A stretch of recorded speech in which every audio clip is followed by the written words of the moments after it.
Well, did. he's not, but he said it in the Shit. accent. Well, he said All he right, knows so what he listen. AJ, did, what he said. He knows What why he the said it like hell? that. Like, AJ. hey, bro, like, what the hell is wrong with you?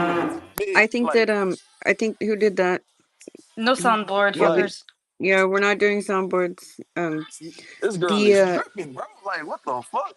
You're All no, right, so tripping she's and your look. cool. She's sound is cool. annoying. Just voice All right, so look. Hey, isolation. no, no, no, no, no, no, no. Okay, so let's get this out of the way so we can figure out. Okay, so you're a pig, right, Josie? No Yeah, offense. Yeah. yeah. I hate Can you calling just people. tell him to like put What on what are voice you, AJ? isolation? He's hurting the quality of the space. Seriously. Yeah, can you put your voice isolation on? Take off the wide Yeah. selection, please. There you go. If you need to, I can walk you through that if you need. But what's your birthday, AJ? Hey, can you hear me now? Yep. I'm about to get on her ass. She talking Okay. about Well, eat. before you do that, we need Oh, to see if you're compatible first. What's your birthday? oh yeah, what's up? February the 3rd, 1991. Seven Okay, Life so you're a Path, good. Okay, born on the well, 3rd. February the 3rd. So you're a horse. Yes, I'm a horse. Seven Life Path, born on the 3rd. So let me get on her ass. Since she talking about all this ebonics, let me ask you something. Answer this simple question. Do you know the Palestine since you a Jew? Yes or no? Do I know the what? Oh my gosh. The Ballensteins or Do you the know the Bernstein Bears. Palestines? The Do you know Bernstein the Bears. Do you know the Palestines? Yes or no? You keep talking about all this Jewish shit. Do you know who the Palestines is? Yes or no? No. Okay, then you ain't plugged in then. So stop saying all this Jewish shit and you ain't even really plugged in. You using that shit as an advantage, but you really a little nigga. You know what I'm saying? Like don't try to like you never know who you gonna meet. You Man, never know ain't who you nobody gonna know run what you into. saying, man, AJ. Who the fuck somebody It's sound like me. It's my me, the uncle. real nigga out here, man, from the Middle East. Let me Listen, talk to you, everybody my gets a That nigga. chance nigga to sound like talk. We're not my going to uncle. discriminate based We on have people's now color. That's entered the real ridiculous. NPC hours on this I'm Twitter the space. realest Yeah. nigga in the Middle East, Hey, man. that AJ, nigga And I how sound would got you, like you man. know Don't what worry that about I it, is? Pete. thought that was my uncle. Hey, bro, I was like, what the fuck? I thought that was like a I am voice your in uncle, my nigga. head. You know, I'm out here trying to collect you, trying to bring you back home. Billy, what's your That birthday? Or See, Hillbilly, whatever your oh name hell, is. oh no, I ain't gonna that talk boy to sound like my uncle, man. And by the way, Bill Aquarius. Hilly, it Aquarius. seems like you're making fun of American people with those pictures because you were saying you're Muslim earlier, and then it looked like, are you mocking us or what? What is that No, no, all? no. I love America. I love McDonald's. I love Uh, American movies, Top Gun, so all of it. But I was just right. do you You're mean like mocking us. Palestine as So it's like, why do these Palestine? people live here if they hate us so much? I don't get it. I don't No, live in they're America, honey. Jewish. They're one of the richest Oh. families out I here. live in the middle. I live in the Middle East, but I'm trying to bring the American culture to the Middle East. Okay, well, why don't you just go back to wherever you came from if you don't like it? I Just live in the Middle East. I'm from the Middle East. okay. Well, What are you not but getting? you're still in a space like picking on Americans. You don't see us over there in fucking wherever you guys are I at. see you over here bombing people. So I think that's more worse than whatever the fuck I'm doing. What's your birthday? What's your birthday? Skittles. I'm Aquarius. Yeah, what's your birthday? I can't say that because my position, you know what I'm saying? If people Your know what the position, fuck you I'm have doing, 24 followers. What are you talking about? exactly. That's got to keep it like that. Okay. I I love mean, you. Because we do numerology in here, so that's why we're asking. We're not fucking gonna do anything. You know, the Middle East used to have this kind of stuff back 1,000 years ago. You know, Yeah, we're What's your most point? definitely entered the real NPC hours on this they don't space. do it Right? No anymore. doubt. No doubt. Yeah, and look at how well they're doing. Yeah, That's can we crazy. go back to talking about numerology? Yes. Yeah, please. So if All anybody right. has any questions, honestly, like Wise Cat or Cat Wizard, he's a very good person, Capo member, GG33 to Can y'all ask try Yeah, us my he for is. real. birthday? Kappa. And it's his third personal year, so he's come to Oh spaces more shit. lately, which is awesome. Shout out to his wife, Dr. Numerology Glow Baby. And I wanted to Salute. add one thing to what Gary was saying earlier. One thing about with Glow Baby is uh she will call out something from a mile a motherfucking way, and you might be like, "What in the fuck?" Oh, here we go. But she is always fucking right. Like so, you might want to fucking just listen sometimes. Maybe not act on it if you're not sure about it for sure. But don't fucking be like, "Nah." Listen, dude.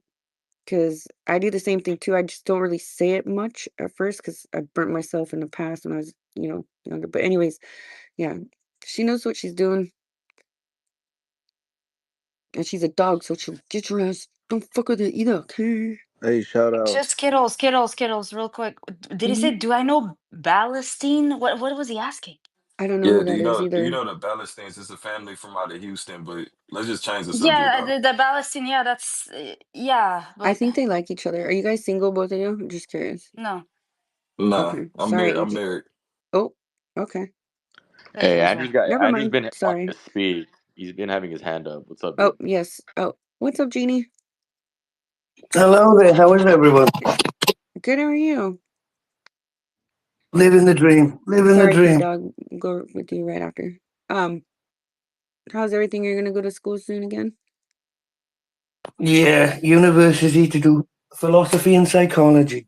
Because there's a lot of weird motherfuckers in this world. And I want to change that. There's too many weird motherfuckers in this world. Yeah. A lot of Too many mouth NPCs. breathers, huh? A lot of NPCs.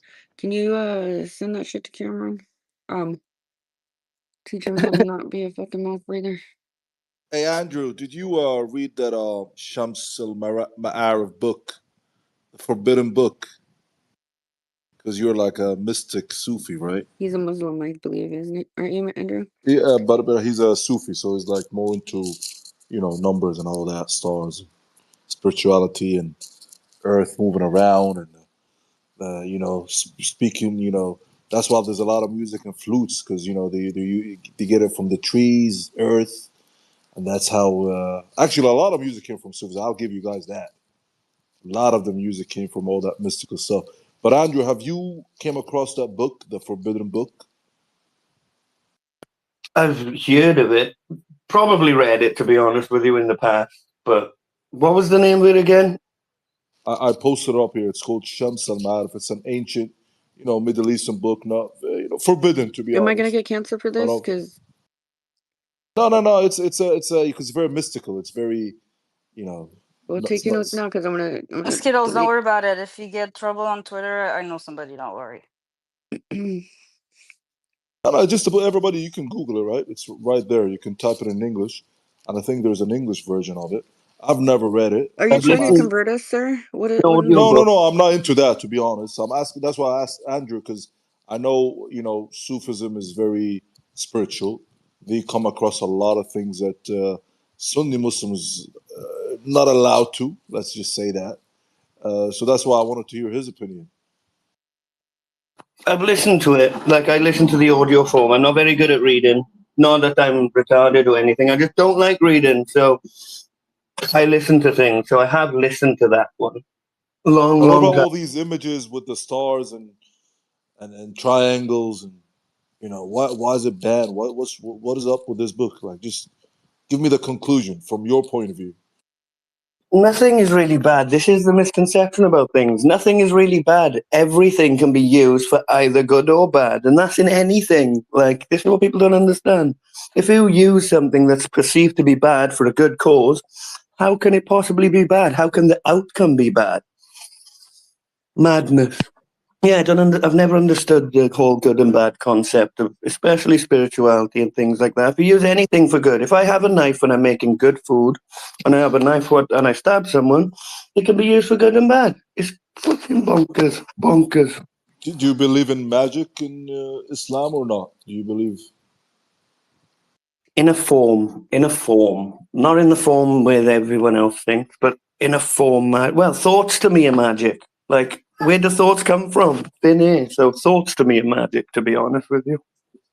So are you cool with the whole idea of music, magic, whatever you guys want to call it, to do certain things like make a man fall in love with you, get richer,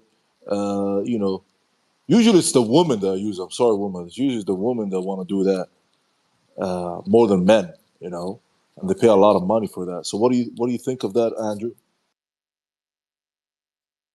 Honestly, go for it. What's the worst that can happen? If you're doing it for bad intentions, then only bad can come of it. So you'll reap what you sow. If you're doing it for a good intention, only good can come of it. And that's the law of cause and effect. And that's hermeticism. Yeah. So even if it's for a good cause, you don't have a problem going to these, dajjal. I mean, they call it in Islam what dajjal, right?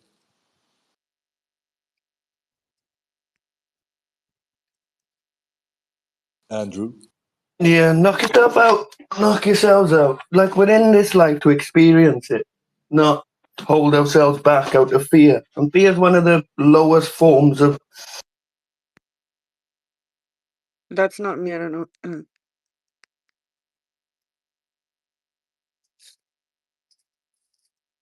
Oop, that's not me. I don't know what happened. Babe, I don't think anyone can hear you. No, I can hear you in the house, but nobody can hear you in the space. Tell him to switch down from to listening or whatever. I'll bring him right back up. I'll just drop him down and bring him back up. I hate doing that because it's like, I feel like such a jerk. No one can hear you, babe.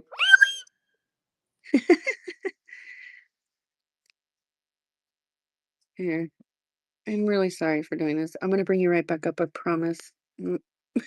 My career's over. Hold on. I'm sorry. I just sent him both requests. So. Oh no. Well, he took the request with him, so when he gets back in here. Here we go. He's already back. That was quick. Damn, that was fast.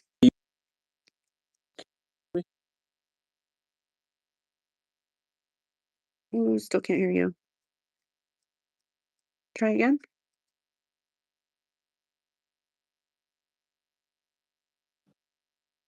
Glow baby. Mic check, mic check. A little bit. It's Yeah, a it's little rubber working bandy. now. Uh-oh.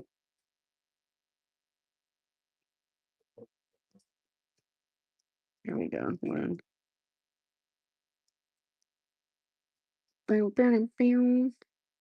Okay. And shout out to Sean the Don for reals, who's co-hosting earlier too. GG33 member. Super nice guy. So happy I got to finally talk to him. Hello. Can you hear me Hello. now? Shout out to Chivo, Sapio, Chatban. Skittles, can you hear me? Yep. What's up? All right, what I was saying on that last mute when I was talking into the thin air universe, but with no talking dimension, when nobody could hear me, I was saying no more Alu Akbar, Islam, or Muslim spaces. We're off that shit. All right, we're going back to numbers, and for the last 20 minutes, we'll be doing numbers. So the birthday that Josie We should had, probably change the title AJ's though. birthday, and then we're gonna close it out. Skittles wants to go to sleep. We're gonna rug the space after that. Okay, no Whoa. more Alu. No one cares about it. Yeah, Allah's great. Whatever. We I'll did still 6 be hours today. awake. I'm just gonna be in a different space with their Whenever it turns to a Muslim space, it goes on for 8 hours. We had so much of that already. We're going back to numbers, and then we're going to close it out. Well, it's 1,001 nights, right? This guy is like the more educated King Flipper. I don't know, Bill. You need to meet King Flipper. He's on his. No, I know King Flipper. The King Oh, you Flipper do? is you know Some when you have a dislike him. retarded cousin and you can't kill him, you got to keep on feeding him. I wouldn't even doubt that you guys are related. Yeah, he's the Moroccan cousin that goes to the School of Business of Montreal. He'd Typical. be like, "Hey man, yo, you over here acting like a white man. Yo, you over here drinking. That's not what we do here in Islam, man. You over here." He's a character, man. I think maybe we But should anyway, change the title then, if you want. yeah, but the one black guy that was in the gym, he's a 7, and it's also a 7 day. So I would not be working out in the gym on a 7 energy day because 7 is the most injury disease prone number. So it's a Thought bad it was idea to be in the gym 9. right now.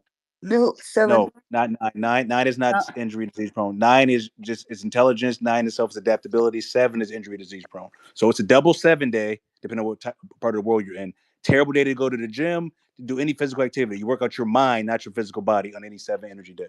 So AJ should not be in the gym right now. Hey, Well, I'm he heading did say out he right was only now. on the treadmill. I wouldn't even be doing that.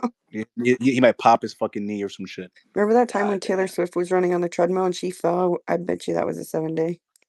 Yeah. Or And I you look bet at you she Stephen. knew. Yeah, even these athletes that have 7 energy, Stephen Curry from the Golden State Warriors, 7 life path, always injuring his ankles. Tony Romo, quarterback of the Dallas Cowboys, always injured. Penny Hardaway, Grant Hill, always injured because they have the 7. Even people that have 7 on their jerseys. Jersey number 16, 1 of 6 Oh makes my 7. gosh, when I Jersey saw number 25, the Los Angeles 7. Kings win the cup, the first time they won it in 2012, Rob Scuderi, number 7, he got his face busted open, like blood all over the ice. Like the game stopped for almost an hour. Yeah, And and even that other hockey player that got his fucking throat slashed. I think Oh he was wearing a my 7 too. goodness. Fucking shit, guys. But he survived, believe it or not. He Oof. got his throat slashed with a That skate one in a guy, freak. yeah, the one from a long time ago. But there was a recent one and the guy didn't make it. That sucks. And the guy got Yeah, arrested. but with 7 and 9 energy though, terrible for relationships as well. Never get married or get engaged to a relationship on a 7 energy day, because 7 is the number of the loner as well. Number 9 is number of endings. So if you plan on having a long-term relationship, don't start it on that day. I wouldn't even have sex for the first time on that day, because you're imprinted with that energy. Everything's imprinted energy. So the first time you do things, it actually matters. First time you start doing anything, you imprint it for the rest of your life. There's no way to change the first time you did something. It sets a tone for everything else. But that guy is a 7. I think he said he was born year of the horse. He's very, very stubborn. Deep thinker. 7 itself struggles when it comes to social aspects of things. They usually have to develop their communication skills. So not taking a shot at him. I'm talking about all 7s. They usually have to develop that because they're more loners at heart. They have to work on that mouthpiece, if that makes sense. So that's how it works. And also, Josie, I think you threw out a birthday. You were throwing at Skittles, but I'll catch it. 8/19. August 19, Oh, 1995. So August 19th, 1995. Okay, so let's start with the 19. 19 is a very karmic number. Usually people that have that 19 energy, usually they have some kind of underlying health issues. 19 Okay. is a very karmic number. As you guys know, it's out there publicly now, 1 and 9 are enemy numbers. That's one of the reasons why that is. When it comes to this particular person, you said 95. They're born the year of the pig. They're a Leo. They secretly like attention. Definitely good at arguing. Definitely make a decent leader. Definitely somebody overall. How can I put this? They don't like being told what to do overall. They would do better in a management position or like an independent CEO position. They don't like to be, told what to do, because they actually have leadership energy. And this person being born in the year of the pig, obviously this is the year to lay low.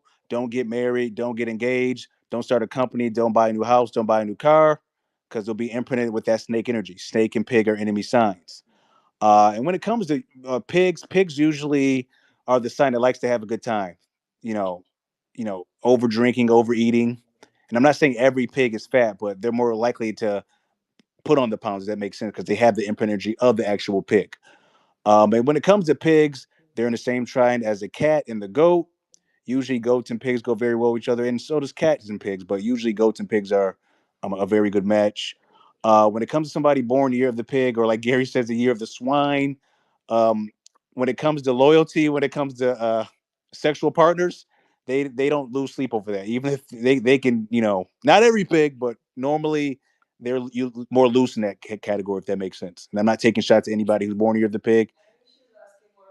It's really just, yeah, it's just you Oh, you had a few right that aligned with Gary's reading, but I swear, so just real quick before anyone that's in the audience questions my mental health real quick, I did not believe in numerology until Gary did my reading for my man and I, and it was so specific. I screamed.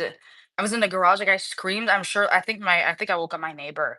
I was like you're either spying on me or what the fuck. Like it was so fucking specific, and I never talked. I that was shit I never mentioned to him nor anybody else. And I was like, yeah, I dare you fucking put me on blast like that, sir. and you're a cat as well. So with us cats, we usually deal more with she's a psychology. pig. Pig. So were you a That pig? man's a rat. Okay. I thought somebody called you a cat a couple hours ago, but maybe I had that wrong.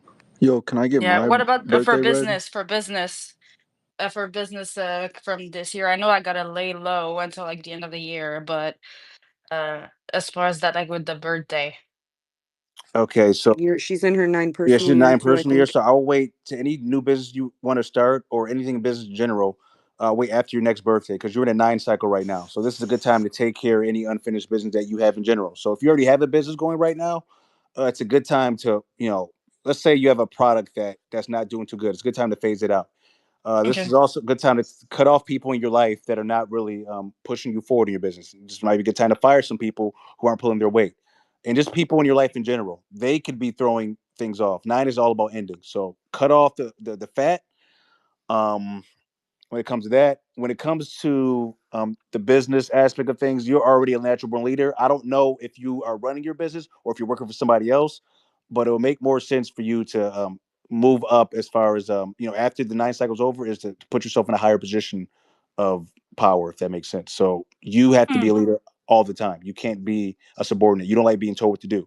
You have one energy just like me. So you have to be in a position of power. So whether it's a CEO, whether it's an owner, move higher up into that position as opposed to being, dictated by somebody else. Now, I'm not saying you can't have a business partner who's a co-CEO, but long as you're in Yeah, it that, has to be balanced. yeah, it has to be balanced in that way. Otherwise, it's not going to work out. So if Yeah, you're, because there's like certain aspect that I like to be told what to do. Like I don't talk back to my man, and like if he says something, I just do it. I don't even argue.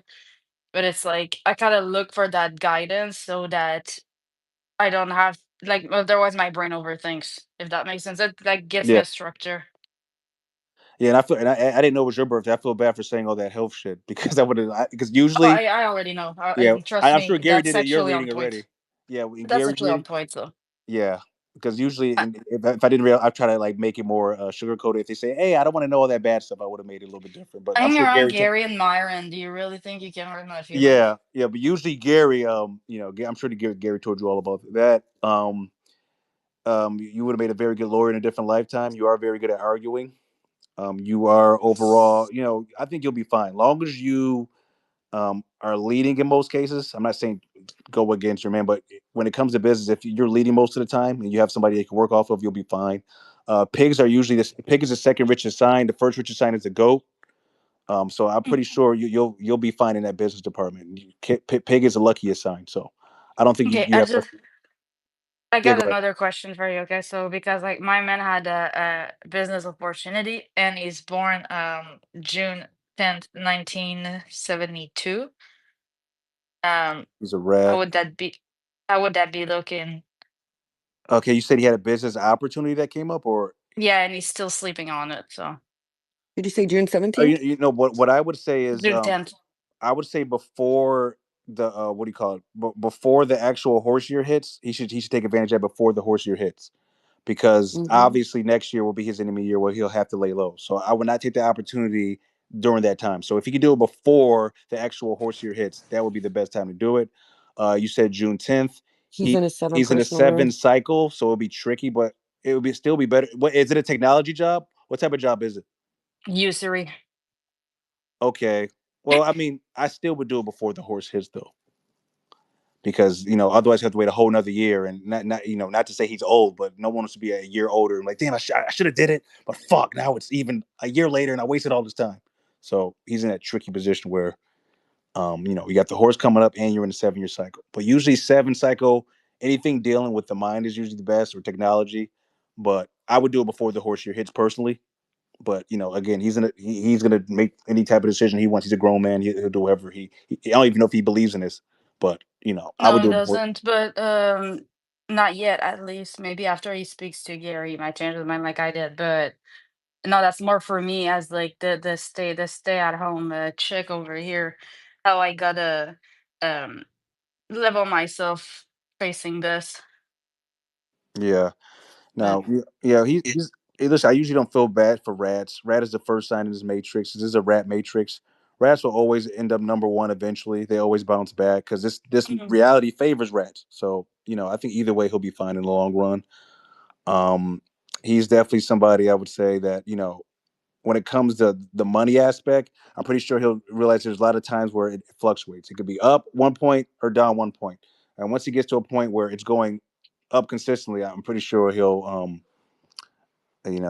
I mean, at his current age, he should have figured that out by now. Because 8 is like a, sideways infinity sign. What goes up, what goes around comes around. It's really skinny I in have the a middle. question, like, in the of saying like their situation, like, say they had grown kids, and it's just not the best time with their numbers and whatnot. Like, and they wanted could can you like get around the matrix a little bit if say their kids were like, you know, Well, Gary said and wait 2027.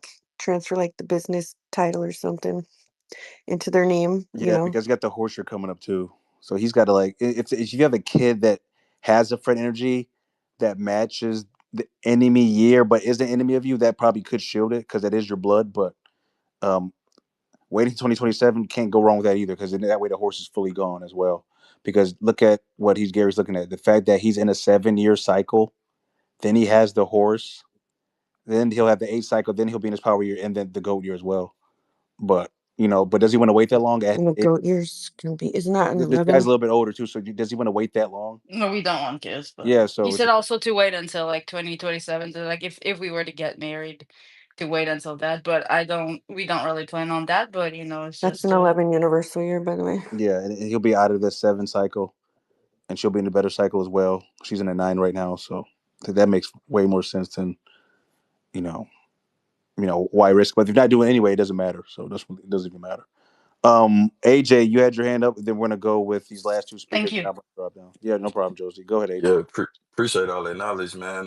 So like, let's say like you're in the 6th year. How do you know if it's a 33 year personal year from a sixth It de- personal year? it depends on how it adds up. Usually, a lot of people, if it's not exactly on, if it has partial numbers. So, for example, usually if your birthday, let's say you're born in a year, these people born after 2000, they're unlikely to have a 33 because they don't have enough numbers for it to add up to. Uh-huh. But it just depends on the birthday because you have pure 33 cycles and partial 33 cycles. So if somebody's a partial 33, they're usually not born in a single digit day normally. So does that make sense? So look at Gary, for example. He's born January 7th, 1978. You could only get 33 from that. Now, if he was born January 16th, 1978, he'll be a partial 33 because you can either add it as 1 plus 6 or 1 plus 16 plus 1978. That's why it would be a partial. Mm, So, okay. so same thing with the personal years. If it doesn't add up that way, it won't play out the way, if that makes sense. Oh, So will I? Sorry, no. real quick. Will I have a 33 year then?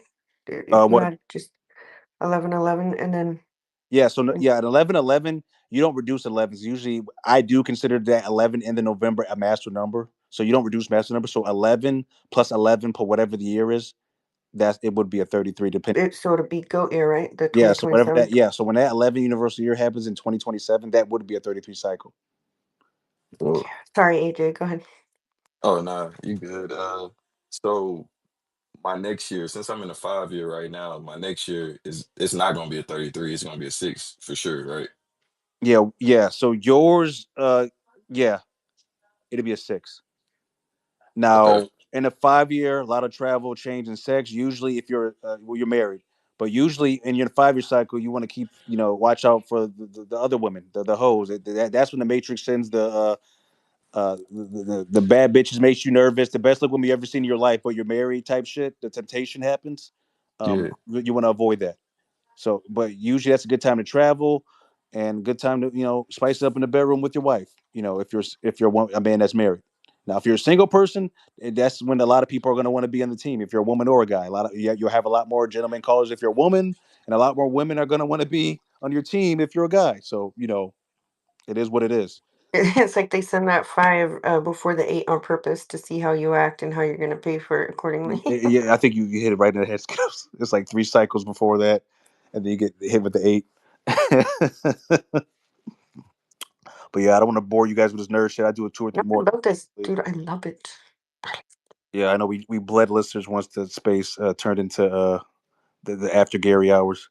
I think ODG Pump is next, and then YTK. And ODG, thank go ahead. you. Thank you so much, too, by the way.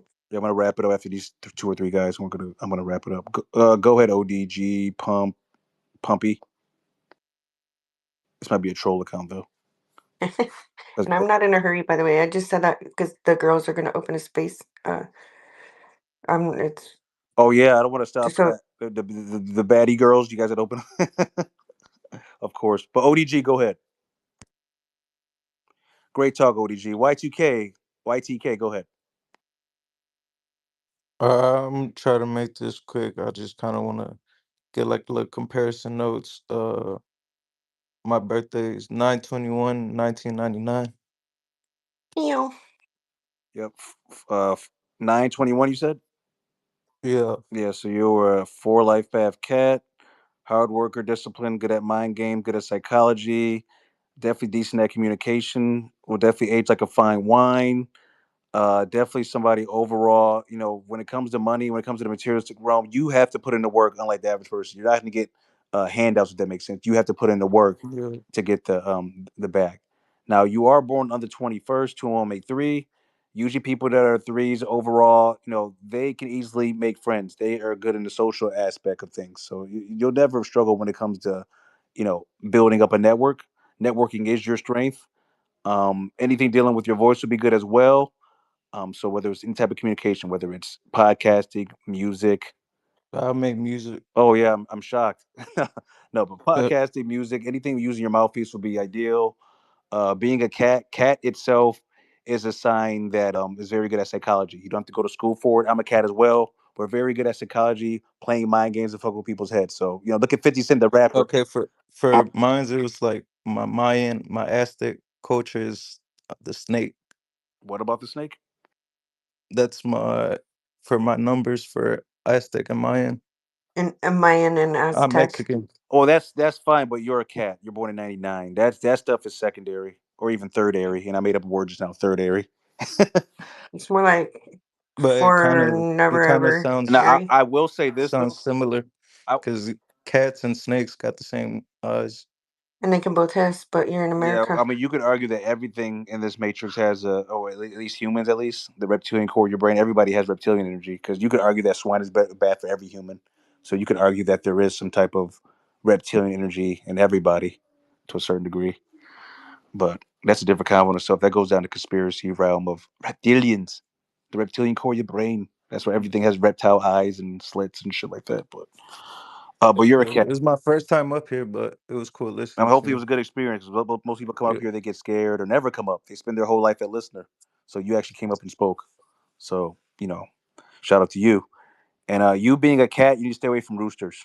So people born in rooster years, so whether it's 93, 2005, 1981, you're gonna have a fatal attraction for these women as well that have the rooster energy. Because the rooster is imprinted with cock and the cat is imprinted with pussy. Not trying to be inappropriate, but they have those imprints. That's where they're very drawn to each other. So stay away from these rooster women. Even if you are in a relationship right now, the rooster woman will be the one that the Matrix sends to fuck up that relationship. So be very careful when it comes to that. All right. So no roosters. yeah, that already happened. Oh, yeah. Too late. Hey, at least you got over it. Yeah. I think who do we have next? I think we have Vero. Go ahead, Vero. What's up, gang? Just a quick question. I just wanted to get a quick numerology read. My birthday is 1103-2003.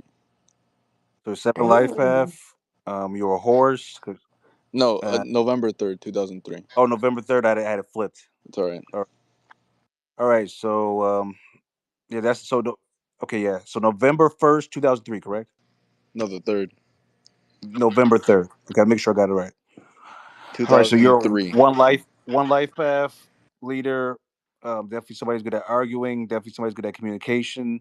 Definitely somebody has a short attention span. I would say you're definitely somebody who likes comfort. You are born the year of the goat.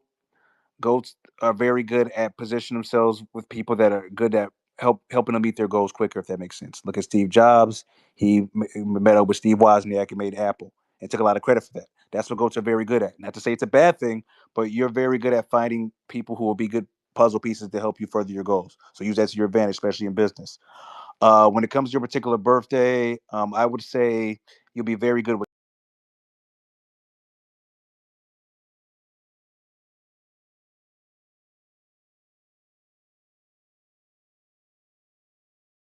Sorry about that.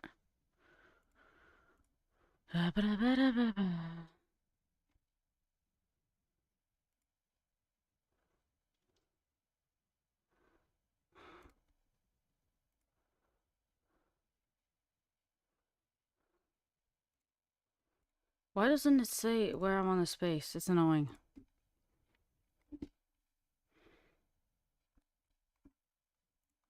Hold on.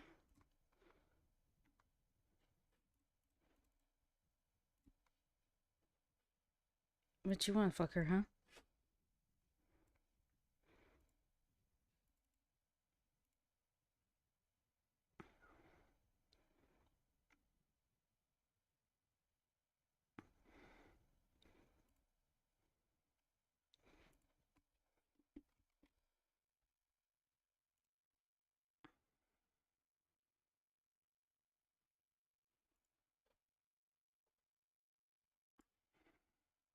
Look like Bret Hart mixed with Dylan Kleinberg. Let me wet the propane in my eye, whatever.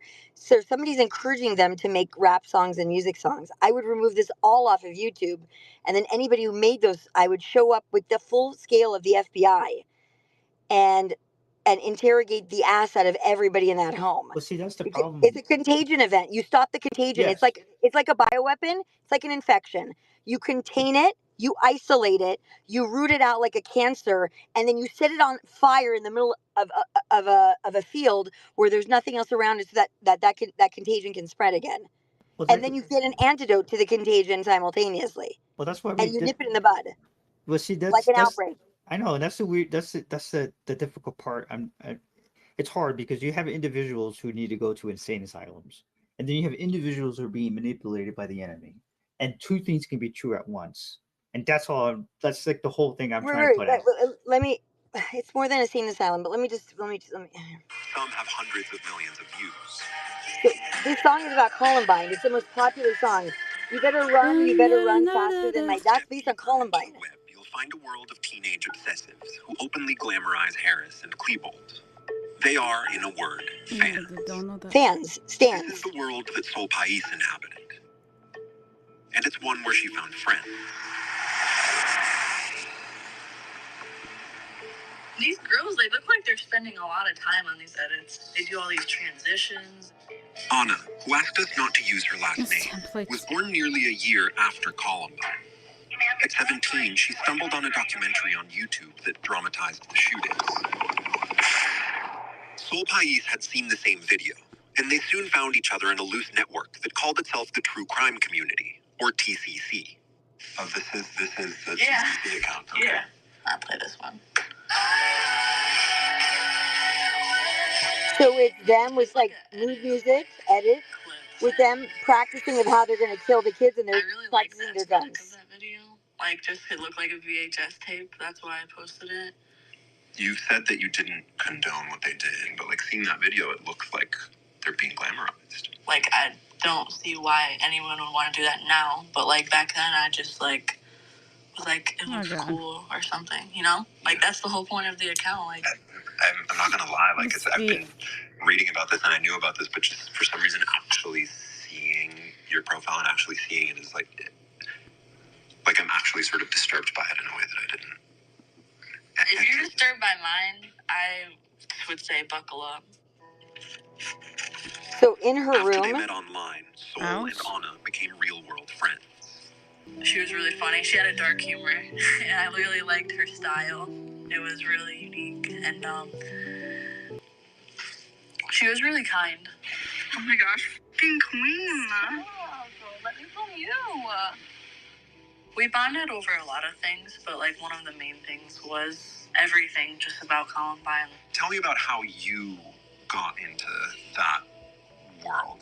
They I sound was at kind of like parties. I guess you could say emo time in my life. I guess I was like 17. I kind of like the way that they dress, which is kind of like weird, but I think that they had like a pretty cool like style.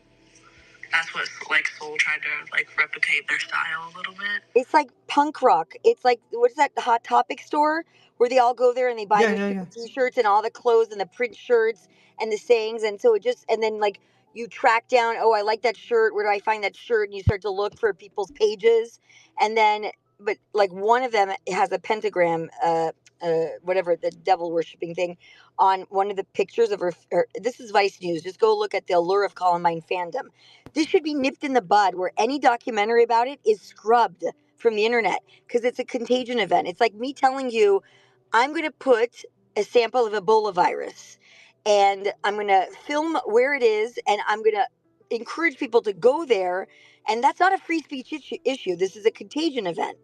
I would not allow kids to obsess about watching. You know, people like to watch like the nest of hawk, baby eagles getting born, right? It's the same thing. Well, it's People the same. It's the same thing like those who love prison, like serial killers back in the 80s and 70s. Those women who went out of their way to go, talk to them and to marry them. They had the same mental disability. I think of it like a mental disability. Right, but the prisons were reading the letters. That's the difference. No, The I get prisons that. read the letters. Right. Now imagine. Here, there's too much freedom of speech where you can't read your kids' DMs or anything because Snapchat erases everything. And that's where we were talking about earlier. Now you have the same woman, like this perfect example, the same woman from the 70s and 80s who are glorifying serial killers and wanting to marry them and have their babies. Now we're going further in time, 90s to early 2000, same type of women, same type of mental deficiency, and now they're being exposed to more online spaces and being captured by other people. They're meeting each other, they're talking to each other. But then why go and kill babies in a preschool or in a church? Because they're mentally fucking disabled. No, but so they're like fully functioning. She's not overweight. She's attractive, beautiful girl. The one that did the mass shooting. It's a little bit of nihilism. Let me give you a different example. Then maybe that's not the right example. Then It could what be a about little bit of nihilism, but I just think that there's just something wrong in their minds that wasn't caught at an early enough age to get them past that problem that they're having. Just like the women back in the, like I said, the 70s and 80s who were glorifying serial killers to go marry them because as much Okay, as then let me ask you a question. Go The ahead. soldiers that are in special forces recruited from 09A to kill their entire unit so they can get jumped in to prove their devotion to Satan or whatever that bullshit that they believe. How do you explain that? Same or thing. a Marine or a regular soldier? How do you explain that recruitment?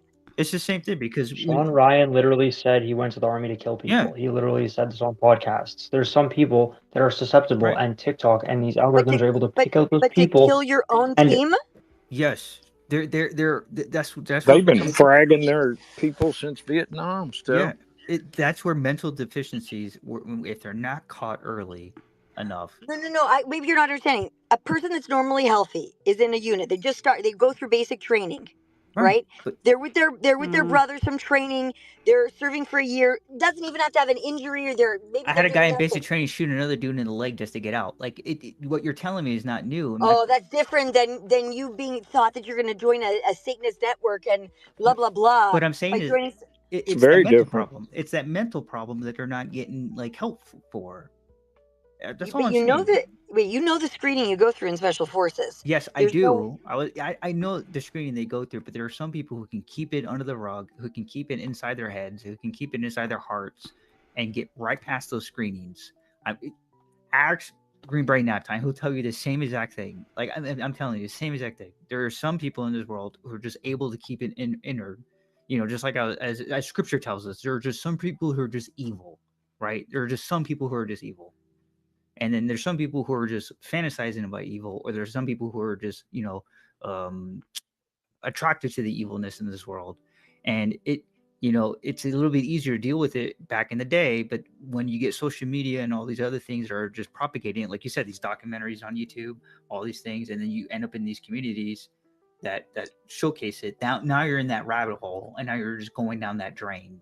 And then you get hit by this psyop stuff. It's 10 times more on the susceptible.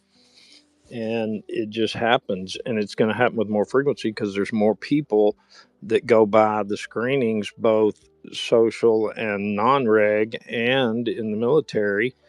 And, that's what you're seeing. We all see it with our own eyes. Let me give you another example. You know how we all say that, there's no right wing, like the right wing increase in terrorism is just a narrative. Well, let me play this, and I want your opinion on this then. The global network of neo-Nazis that inspired a British teenager to terror. I turned away from being tolerant at a young 14. My phone was found with pictures of Hitler on it. My name's Daniel De Simone, and I'm investigating network leaders as they recruit in the UK. The UK is a place that we think there's a lot of potential. But right now, we want to build our numbers up there. They not only want to form terrorist cell structures, they also want to inspire others to go out and commit lone actor acts of terror. I speak to a family torn apart by their violence. Our family will never be the same again. I mean, this destroyed our family. So there's... And police who say right-wing extremism is the fastest growing terror threat. I'm really concerned with the young and mid-teens, the propensity towards violence and the fascination with violence. As the extreme right stands accused of helping to stoke racial tension in the States, I'm on the hunt for leaders of the network who hide in the shadows online. The main question is, does he understand how much damage he's caused? Let's go. Let's do it. So is called Hunting the Neo-Nazis, but it's because they're getting recruited online Yeah. from foreigners. It's the same thing. The people, there's been U.S. citizens who've been recruited by ISIS. Like, He's a radical National Socialist, right? So even though I that's don't know left why wing, but yeah. it's left leaning. I don't understand why do they identify Hitler people with right when it's left. It's But these are the these are whites that don't want anybody around them. That's like, but they're not targeting just Jews. That's the other thing. no, I know, and that's the thing about extremism that it's so hard to fathom. It's just like the Islamic extremists. It's like, why do you guys do that? And half the time they're just like, listen, we just want, I don't know, fucking Islamic world, and our Quran tells us, and you're like, all right, well, that makes sense. And then you have these dudes like them or these girls, and you're just like, why the hell do you do that? And sometimes it's just like, I explained it earlier, but it's a mental it's a mental deficiency that they're just unable to logically think properly in the sense of like, hey, if I do X, Y, and Z, I'm going to be a terrorist. So I probably shouldn't do that. It's more like, I don't like this. This is, upsetting me. And I'm being told by things around me, either social media or my best friend or whatever, that it's because of these people, it's because of the Jews, or is it because of the blacks, or is it because of this? And that just gets cycled through. And it's the same. It's like that. Like I've tortured interrogated some individuals in Afghanistan, and it's always that same response. And when I get down to it, they're just like, I don't know why, and it's so frustrating because you're just like, why, but they really don't sometimes, and that's the what is it? I like to call them just useless tools, useless fools to be used as terrorists, to just be used. They say I don't know why all the time if you watch some of the interviews. Yeah. Vaughn, will you agree that there's a lot of people who want to assert control, and that there are a lot of people who will lash out to assert control by like making themselves famous by basically denying people's ability to live peacefully, right? They'll say, you like have hurt me in some way, and so the way I'm going to assert control is by ruining the thing you have in general and making myself famous for doing it, right? And so what you have is this ability to now pick out who those people are who feel like powerless, right? And then weaponize their like powerlessness and direct them, and as we're talking about, nudge them into lashing out in whatever particular way. Or maybe if they're a girl, the way that they assert control is by encouraging someone to do something bad. There was a girl who was found guilty because she basically texted her boyfriend constantly and convinced him to commit suicide in his car, in his garage, right? You can figure out what happened. But she basically did it because she wanted to control him, right? And so she literally talked him into suicide. It's a horrific thing, right? But there's a lot of people who are constantly looking to feel in control or feel like the world around them is under control. And you can talk to people about more maybe intimate examples of trying to assert control or feel like the world is under control. And there's a growing movement of young people, specifically girls and some boys also, who are very interested in this power dynamic, and what they call it is like power sharing or power exchange, like lifestyle and experimentation, because they feel like the world is out of control and they are out of control in it. And It is those that. people are very susceptible to being, nudged into these traumatic acts. And it's like you said, it needs to be nipped in the bud. But the way isn't by like shutting down any talk of Columbine necessarily. It's by identifying who these people are and like identifying how the algorithm is nudging them, because it could be that these people would be fine, but instead they're being fed this constant diet of like negative self-talk. But instead of it being self-talk where you're like, oh, I'm a bad person, oh, I'm not good enough, oh, I'm whatever. Okay, No, it's visual images. Cyber, this is a little bit simpler. There's accounts on Spaces that are hosting Spaces and are actively in Spaces and posting things on here that eventually, or if they haven't already, cause people to die.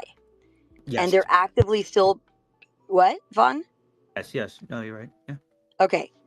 We have no ability to remove these accounts from their recruitment capabilities or their images. Why is that? It's not about free speech, because if you watch this thing from the BBC and the individuals, there should be a way to remove these people off Telegram. Like every picture that they post needs to be removed because it's active measures against individuals. There should be no excuse for it because I know the opposing view would be like, well, they're just if we get that one, it's like whack a mole. They're just we can't do it because of whack Oh a no no mole, no no and no! I You hate know that when there's excuse. somebody that has a Exactly. million followers, Vaughn, I know. a million followers or 100,000 followers or 200,000 followers. Come on.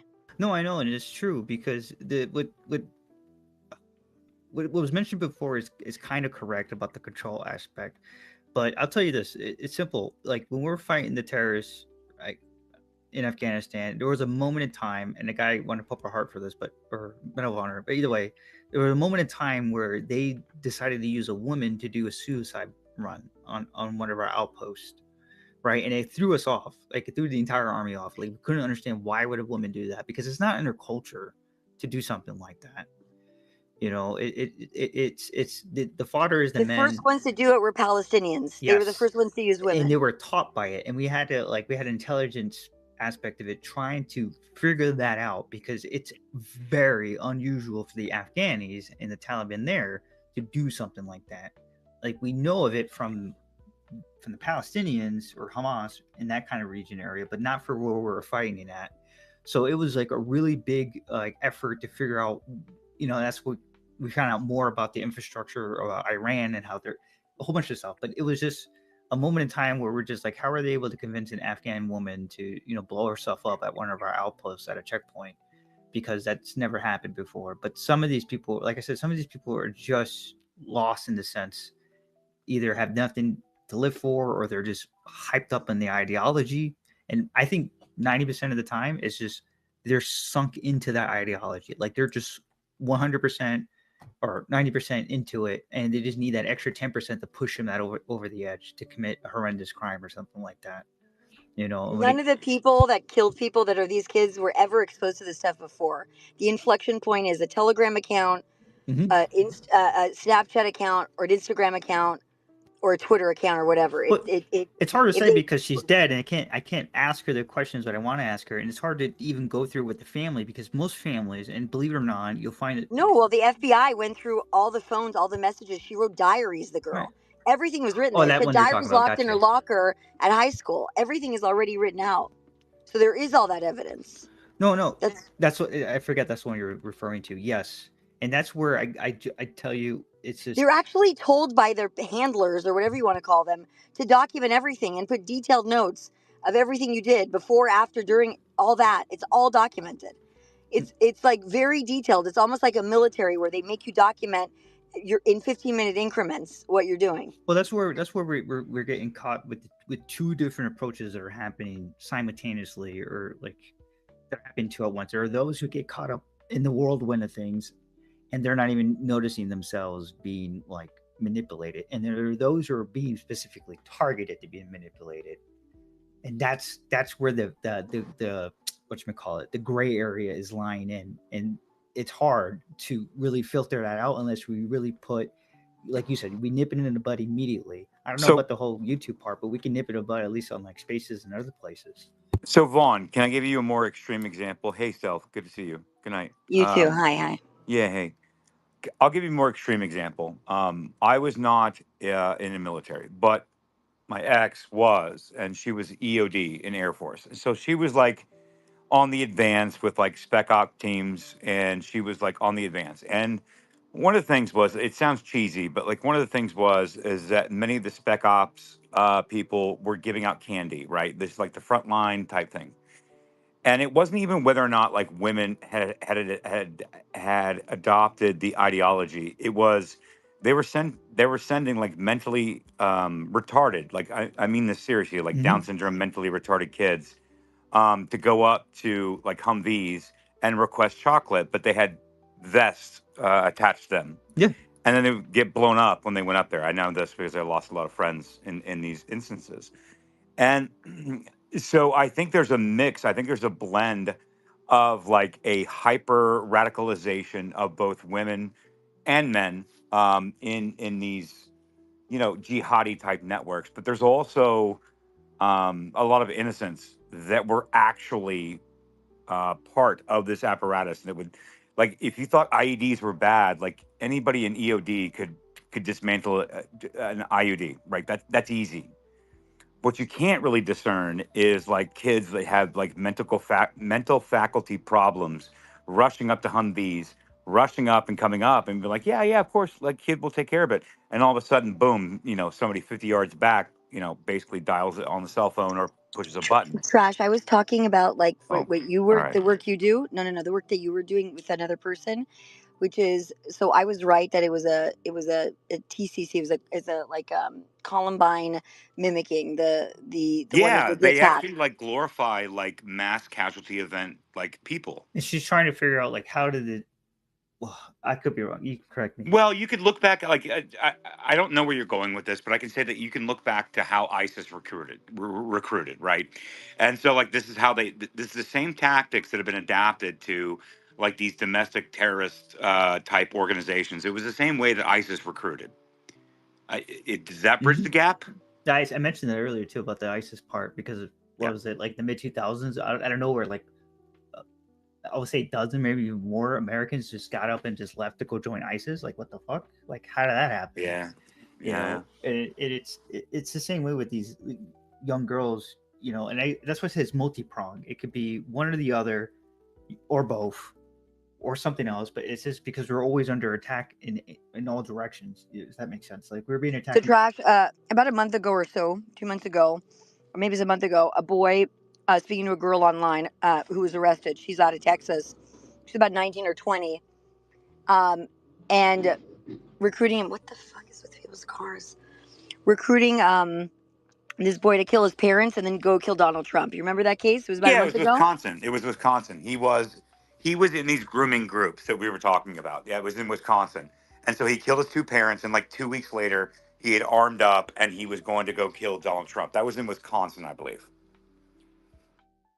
So they arrest the girl. She's out in Texas, but No. I'm telling you, like the kid that you're talking about, he basically murdered his parents. He mortgaged the house and like stole all their wealth, and he was going to live off of it for like 2 or 3 weeks, and then he was going to go kill Donald Trump. That's the case that you're talking about. I don't know about the girl in Texas.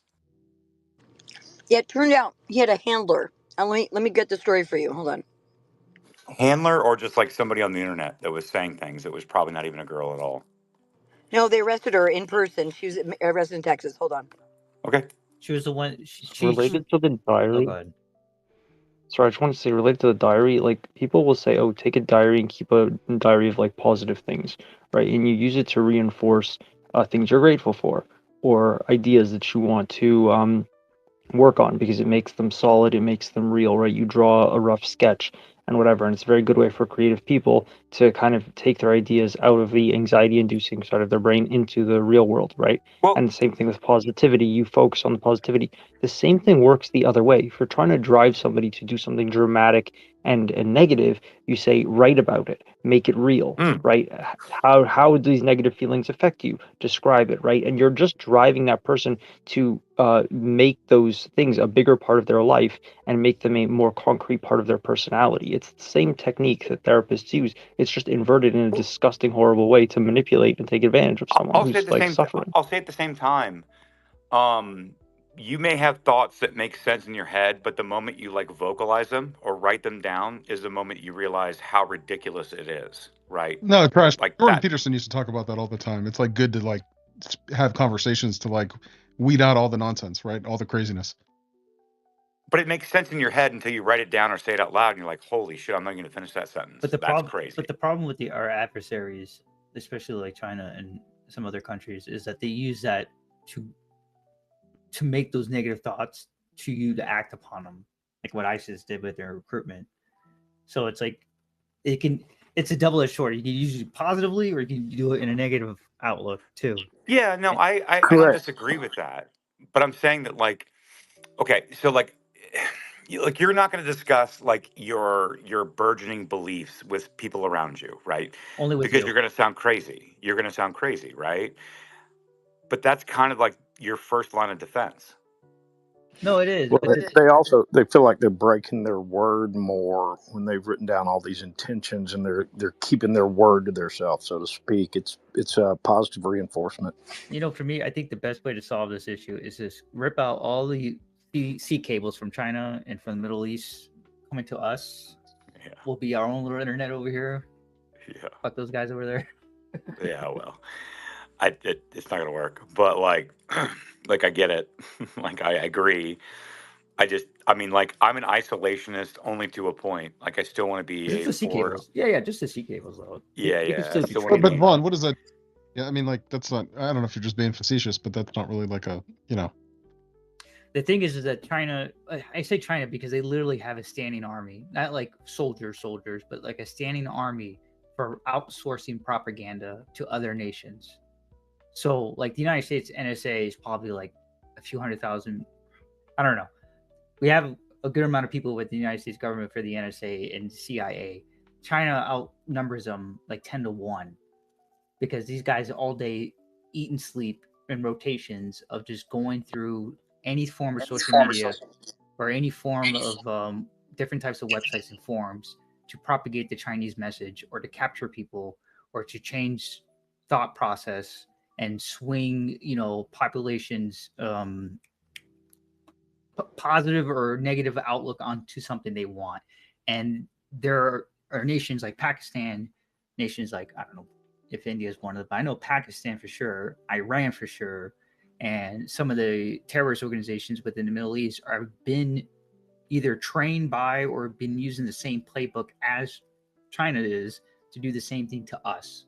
And they don't have any like barriers to say, you know what, maybe, it'd be against international law for us to do this against the United States because it undermines data privacy acts or whatever. They don't have It's unrestricted warfare, complete. it is, and we are just outnumbered by that. We're just outnumbered. There's about 40 to 50,000 people working at Fort Meade right now, and that does not include exterior groups or field ops or anything like that. Like, has anyone ever heard of the 50 Cent Army? Well, I wonder if anyone ever heard of that, because if you haven't, I have not. yeah, it's a joke, but it's kind of saying like because what China has that does that propaganda is the joke is they only get paid 50 cents to do the work that they're doing.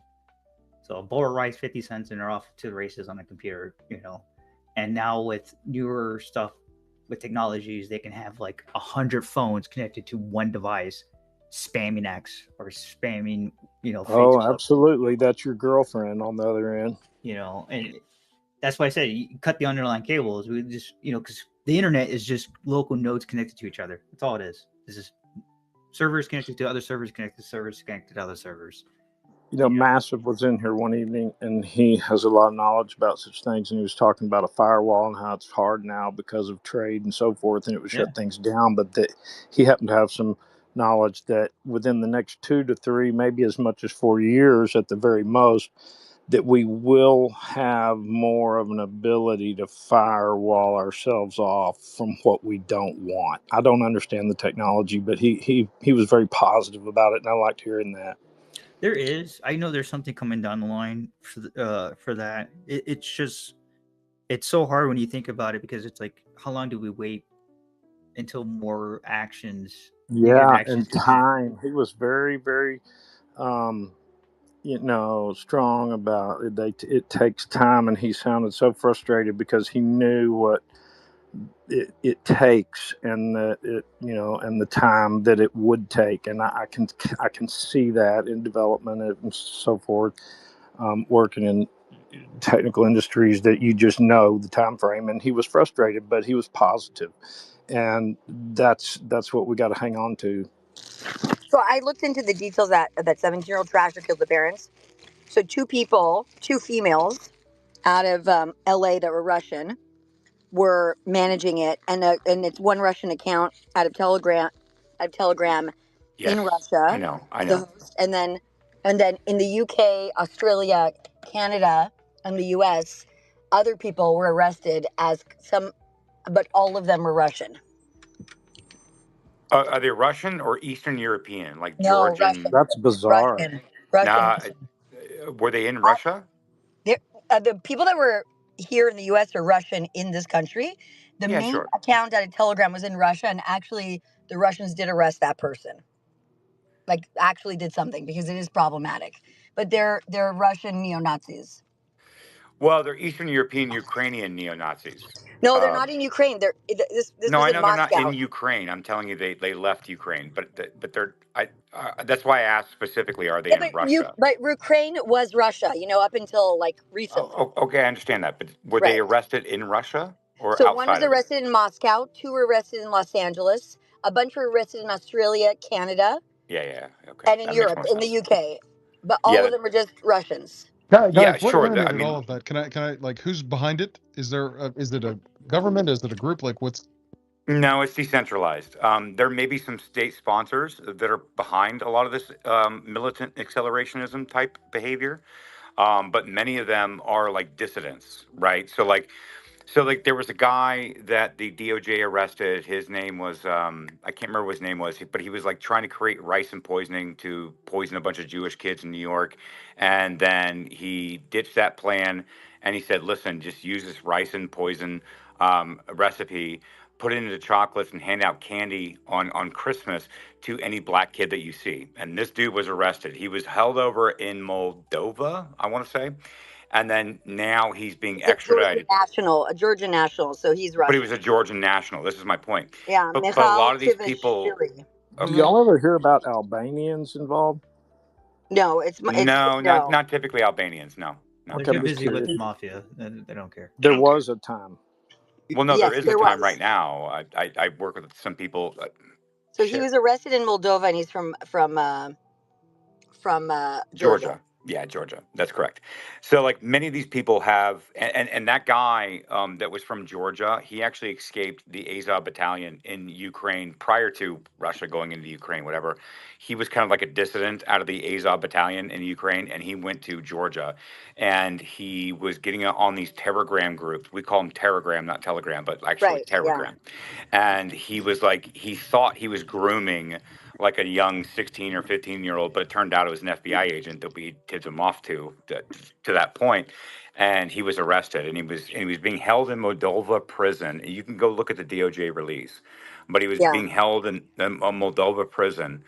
We're finally extraditing him back to the U.S. to face this. But the reason I ask about the girls who were all Russian was not because I'm like trying to pin it on Russia or trying to divert away from Russia.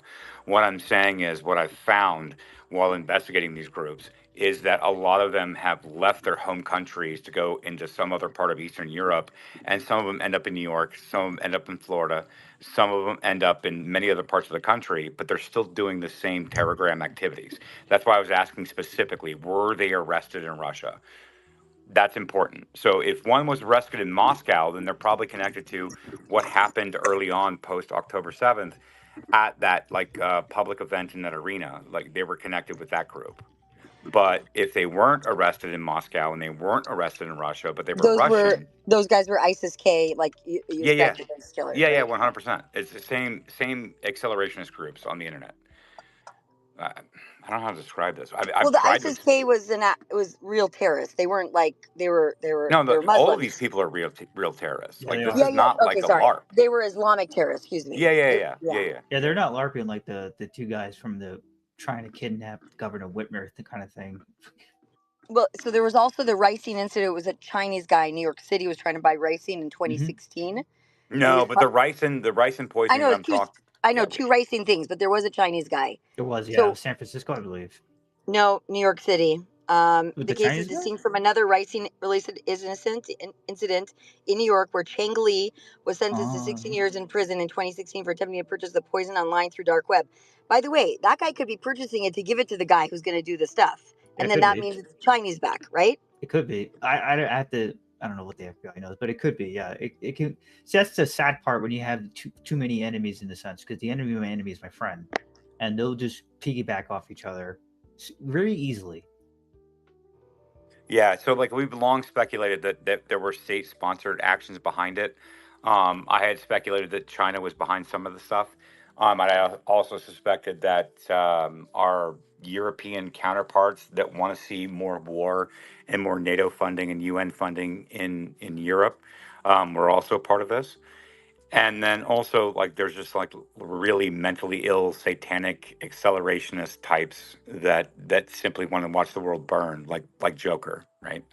So this is kind of what we're dealing with here.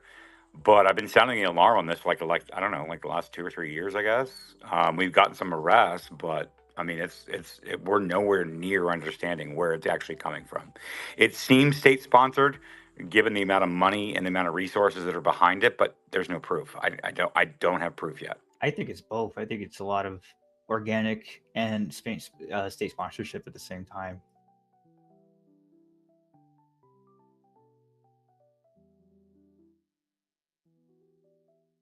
Well, again, I just wanted to say, like, this is the first time I've heard of girls who were Russian in Texas that were agging this kid on, that murdered his parents and took their entire wealth. Two girls To in LA, I said, and there's one girl in oh, Texas for the It other was case. Two different cases. yeah. Yeah. well, who's the kid that was connected with wanting to kill Donald Trump that killed his parents and left them for dead for 2 weeks in Those were Wisconsin, the two girls in LA. Let me in grab it L.A.? all. Okay, all right. Yeah. See, Remember they showed the pictures? yeah. Let me look them up. See, and that's why I keep my daughters off of social media and homeschool them. Yeah, but these are like 19-year-olds, 18, some of them, they're already legal, so they can get, Yeah, Yeah, but I'm I hoping don't they have turn out like you, kids. Stealth. I'm hoping if I do this, they'll turn out like you, and they'll just notice it right away There's and no say, internet. "Nah, There's fuck no that." internet. Man, I wouldn't let them out of the house if I had kids. I'm so scared of this stuff.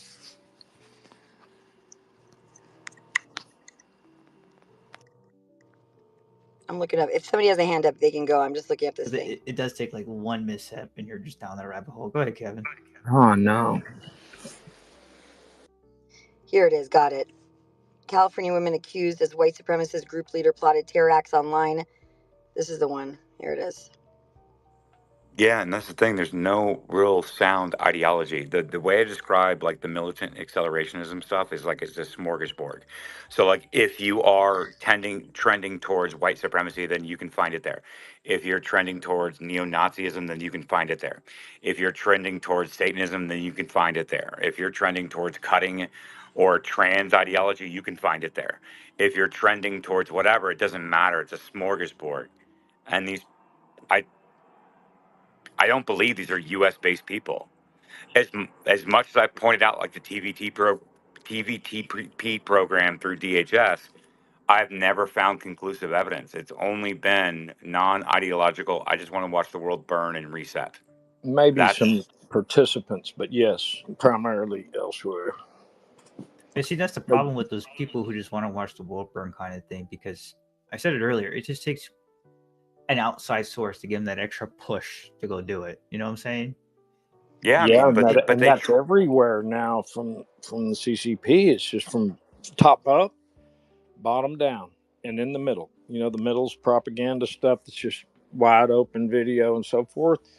Bottom up, people starting to pray in the streets and stuff, the Muslim element, and then pushing their limits, see what they can get away with, and keep pushing, and no one's really cracking down on them, taking them to jail and starting, um, tracking through arrests, records, and so forth. That needs to be iron fist right there because it's just going to push until it's limited. And then you got top down and full blown government infiltration. So it's hitting from all parts, top to bottom, ladder. Go ahead, Kevin. You're having your hand up.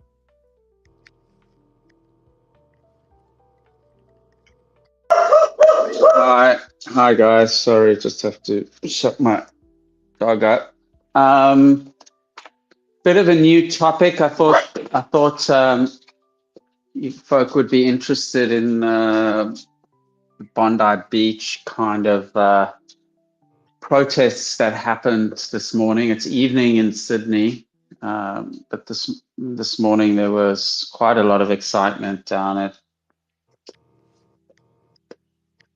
Bondi Beach.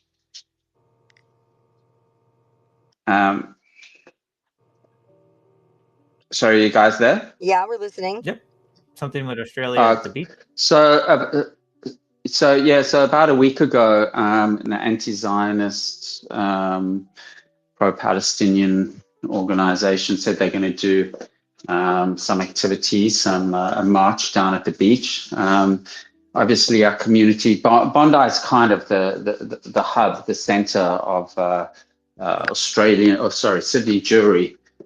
So it was seen as very provocative, very pointed, and chosen for a particular reason to agitate our community. I mean, Sydney has about 60 beaches just around the CBD, so there's multiple beaches.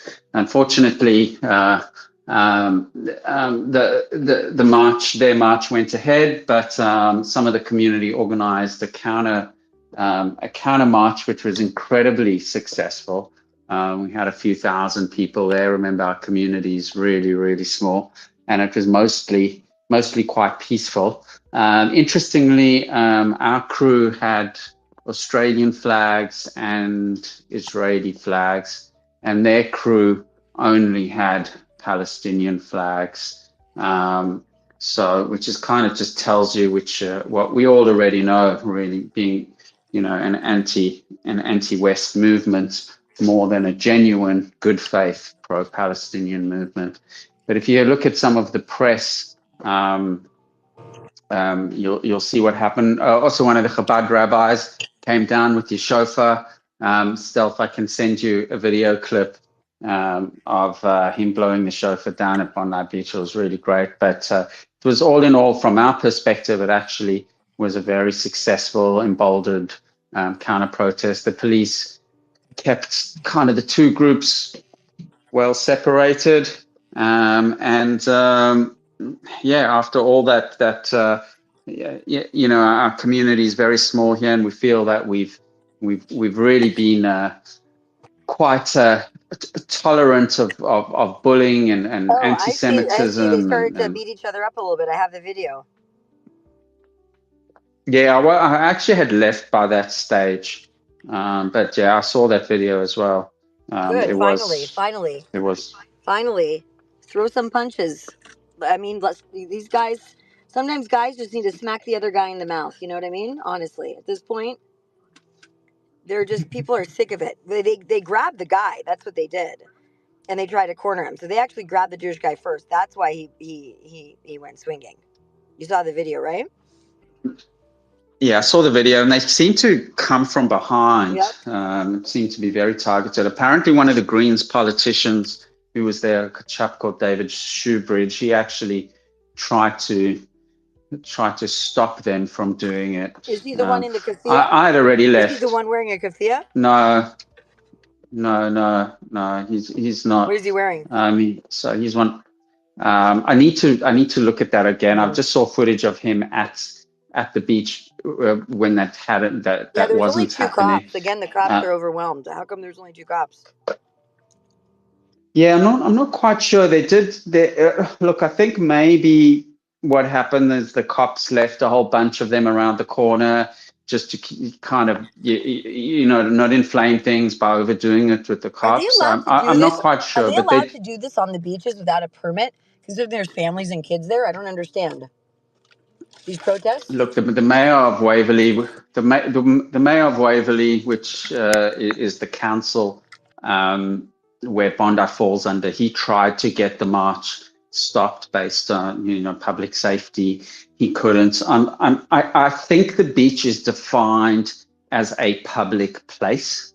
I don't think it's got any special jurisdiction, but I do stand to be corrected. Are you allowed to have like a bonfire there without a permit? Are you allowed to get married there without? I mean, you're not allowed to do commercial activities. You're not allowed to light fires. You're not allowed to have your dogs. But I'm not sure in terms of a political. Hamas terrorists block the beach so parents can't go and take their kids on the beach. Well, look, the interesting thing is, I mean, the beach is a very sacrosanct place in Australian culture for obvious reasons. A lot of Australians would not like the beach to get politicized for any rhyme or reason. And even in the Jewish community, the community was split. So do we counter protest? Do we not? And I mean, and I spoke to a rabbi yesterday that I quite respect. I said to him, what do you think? And he said, look, they kind of come to our main suburb. I think it's reasonable that we kind of show up, and say we're here as well. Your thing is, So you guys aren't there. They just end up walking away and leaving earlier because they need that resistance. I do think, yes, they have done this before where it got hardly any media and there seemed to be 10 people there. So, Yep. the media can, and I said to some friends, they said, why don't we push to shut it down? I said, if we push to shut it down and it would go to Supreme Court, etc., then I said that then the beach would be end to end in anti-Israel march. So sometimes you got to think through these things appropriately and properly. It's not they're not straightforward decisions how to handle these things. I think all in all, give or take all the parties, it went okay. The spirit amongst the Jewish community there was terrific. There was singing, there was dancing, there was hugging, there was all sorts of, and importantly, Australians are very, the average Australian is quite committed to Australia, and we both Jewish and Australian, and proudly so. And the other crew was definitely very clear. There wasn't even a token Australian flag So there. I have a So question for make of you. that what you will. You know the videos that were at the People's Forum over the weekend? Apparently there's going to be something like that in Australia with lots of terrorists over there at a conference. They're going to be Sorry, going... what's that? Have you been... Did you see last weekend all the recordings from the Stu Studio account? Have you shared them amongst your groups and the religious community? No, I'm not sure what you're referring to. Okay, let me I'm not sure. Okay, so that's problematic if you're not seeing it on my feed. So let me pull this up. So Laura Loomer tweeted it out. Everybody's saying it's a threat to national security, right? The attacking F-35 program. There's basically a call for people to start killing Jews wherever they can find them. So that's coming out of the Well, I mean, with all due respect, what's new? No. This is a little bit different. This is a little bit different.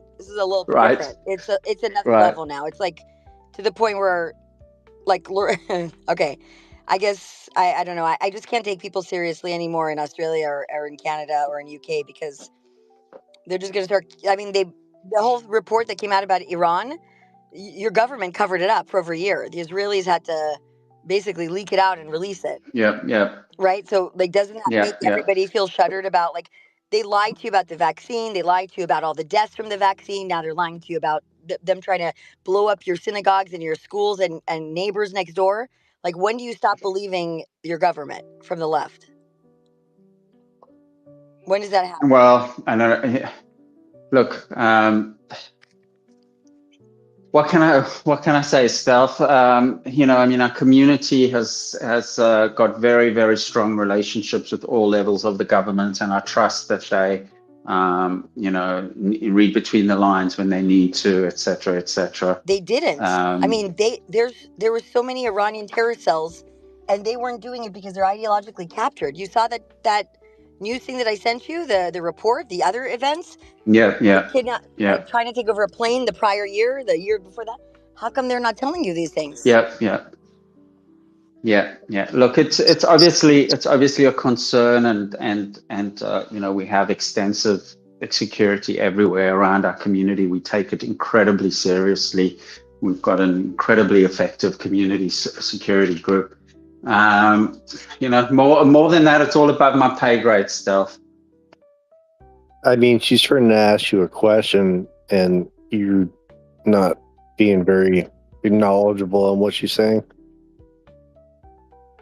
Well, I mean, I can't add anything. I don't have any unique insights Kevin, into. it's not about the general. It's not about above your pay grade. It's when are you, Kevin, are gonna acknowledge the sheer amount of evidence that went on, not only during COVID, but to also kill people from the vaccines. I mean, this is all public now. Like in hearings at our CDC, at the WHO, across all these platforms, They lied to you guys then. They're lying to you now about terrorist attacks and about planes being taken over. And they're not telling you guys because ideologically they're in bed with Iran and China. Like, when is it enough? That's my Look, question. we're clearly very concerned about the current federal government and their approach to everything. Like, clearly, there's major issues. I mean, for our government to be pushed to pass a special law to ban the IRGC. I mean, they were previously saying they can't ban the IRGC because it's an arm of a government, and now they passed a special law so that they can ban the IRGC.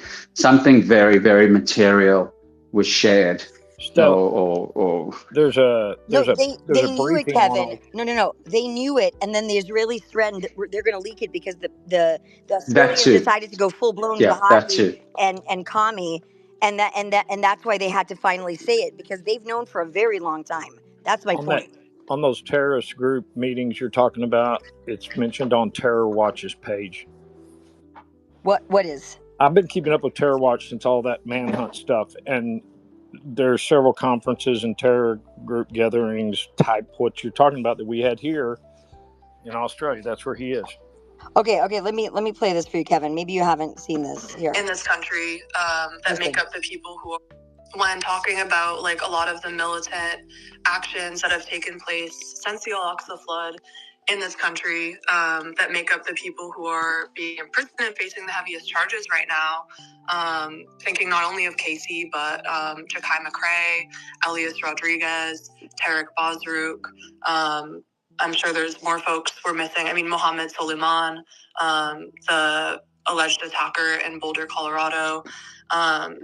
There's a lot of criticism from people in the movement about the insufficiency of these actions, about their supposed lone wolf individualist nature. And of course, every action can and should be critiqued. And I think probably the people who allegedly did those actions would welcome and receive those critiques in the interest of advancing the movement as a whole.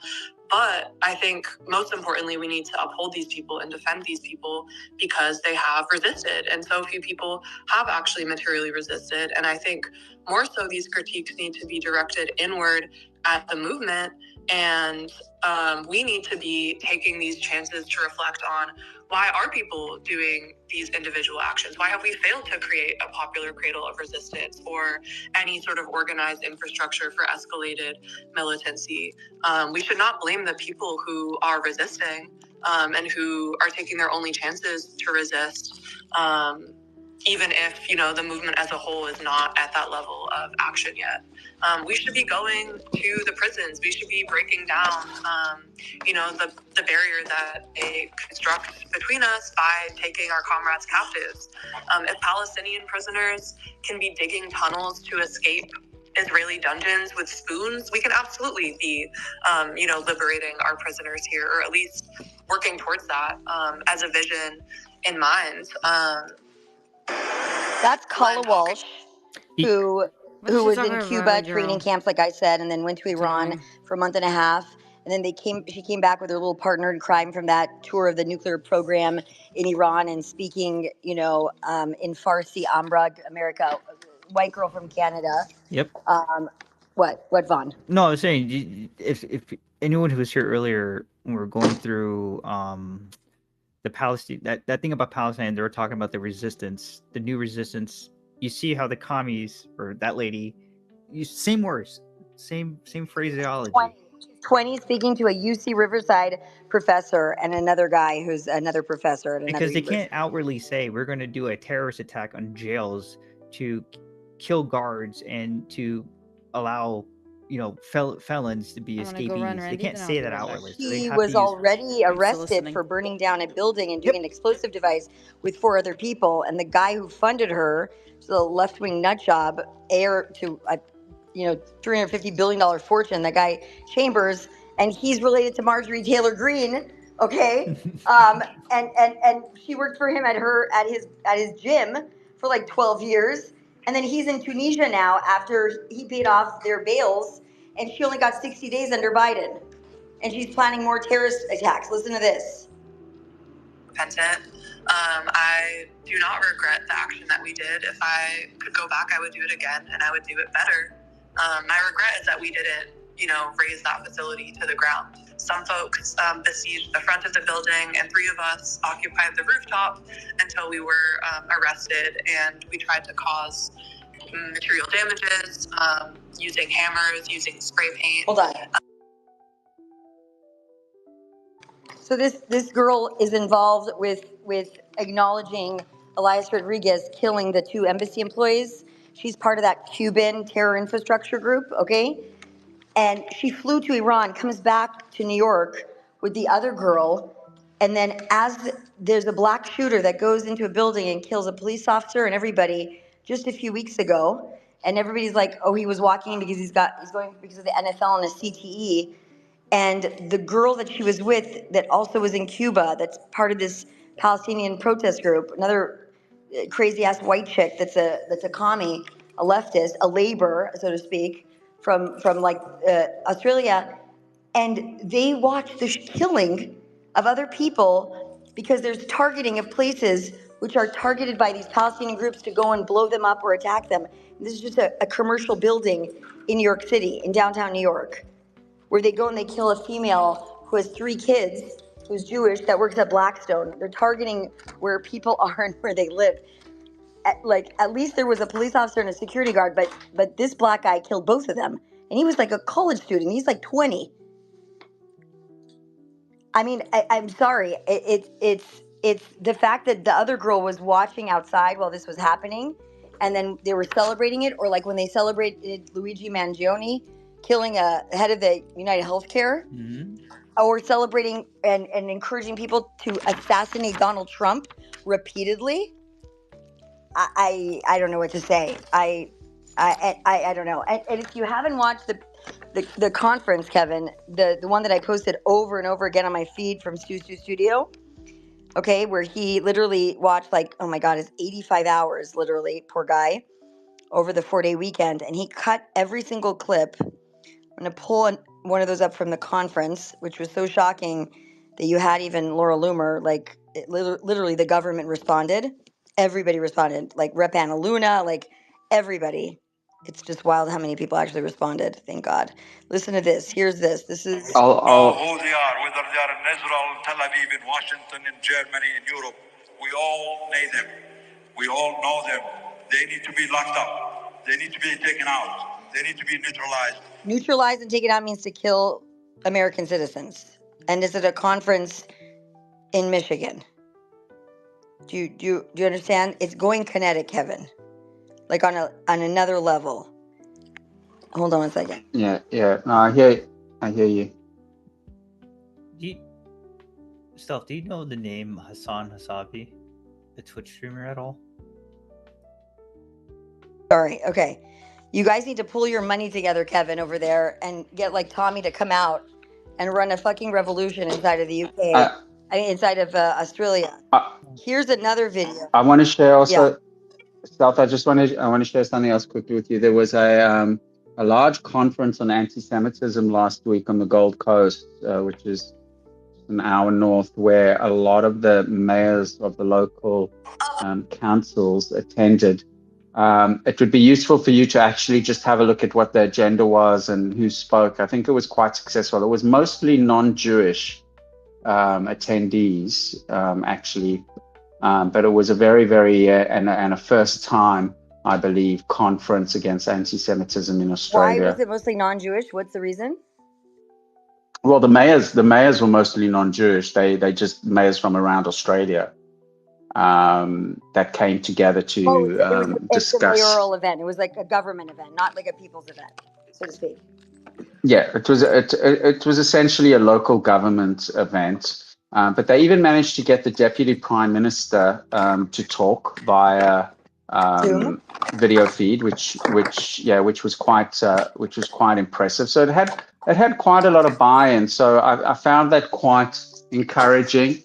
At least the kind of the sane masses realize what the issue is, and they're willing to get together and talk about it. And my local council, where Bondi is in, they put a framework together to deal with anti-Semitism, and they made it clear that this is not just about the Jews. This is about dealing with racism in Do you have Australia anybody on the ground that's in like, an appropriate way. do you have anybody on the ground like we do that is going to these things undercover and recording these people and these groups or infiltrating the groups to identify the funding? Because China and Iran are funding the Palestinian groups and all this nonsense inside of Australia. Did you see? Did you see, Stealth, the recording that came out from an Australian pilot when he was flying a commercial plane, a Virgin Australia plane, and there was Chinese arms being fired right under his plane?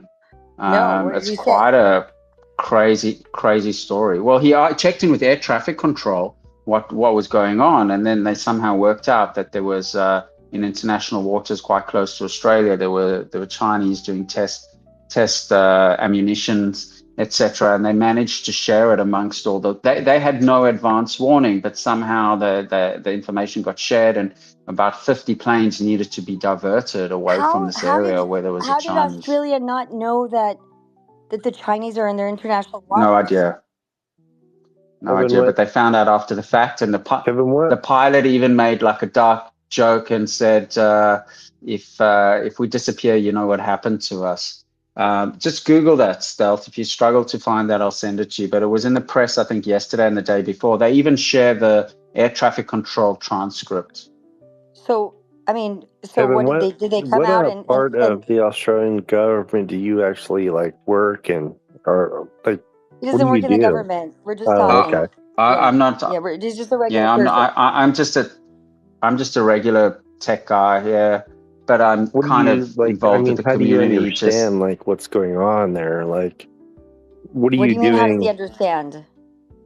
Well, no, I'm just trying to ask what he understands, like as far as like the Australian government, the way that it works, like how does he understand that? Like, what does he do? Because just like that? you understand our government, we understand our government.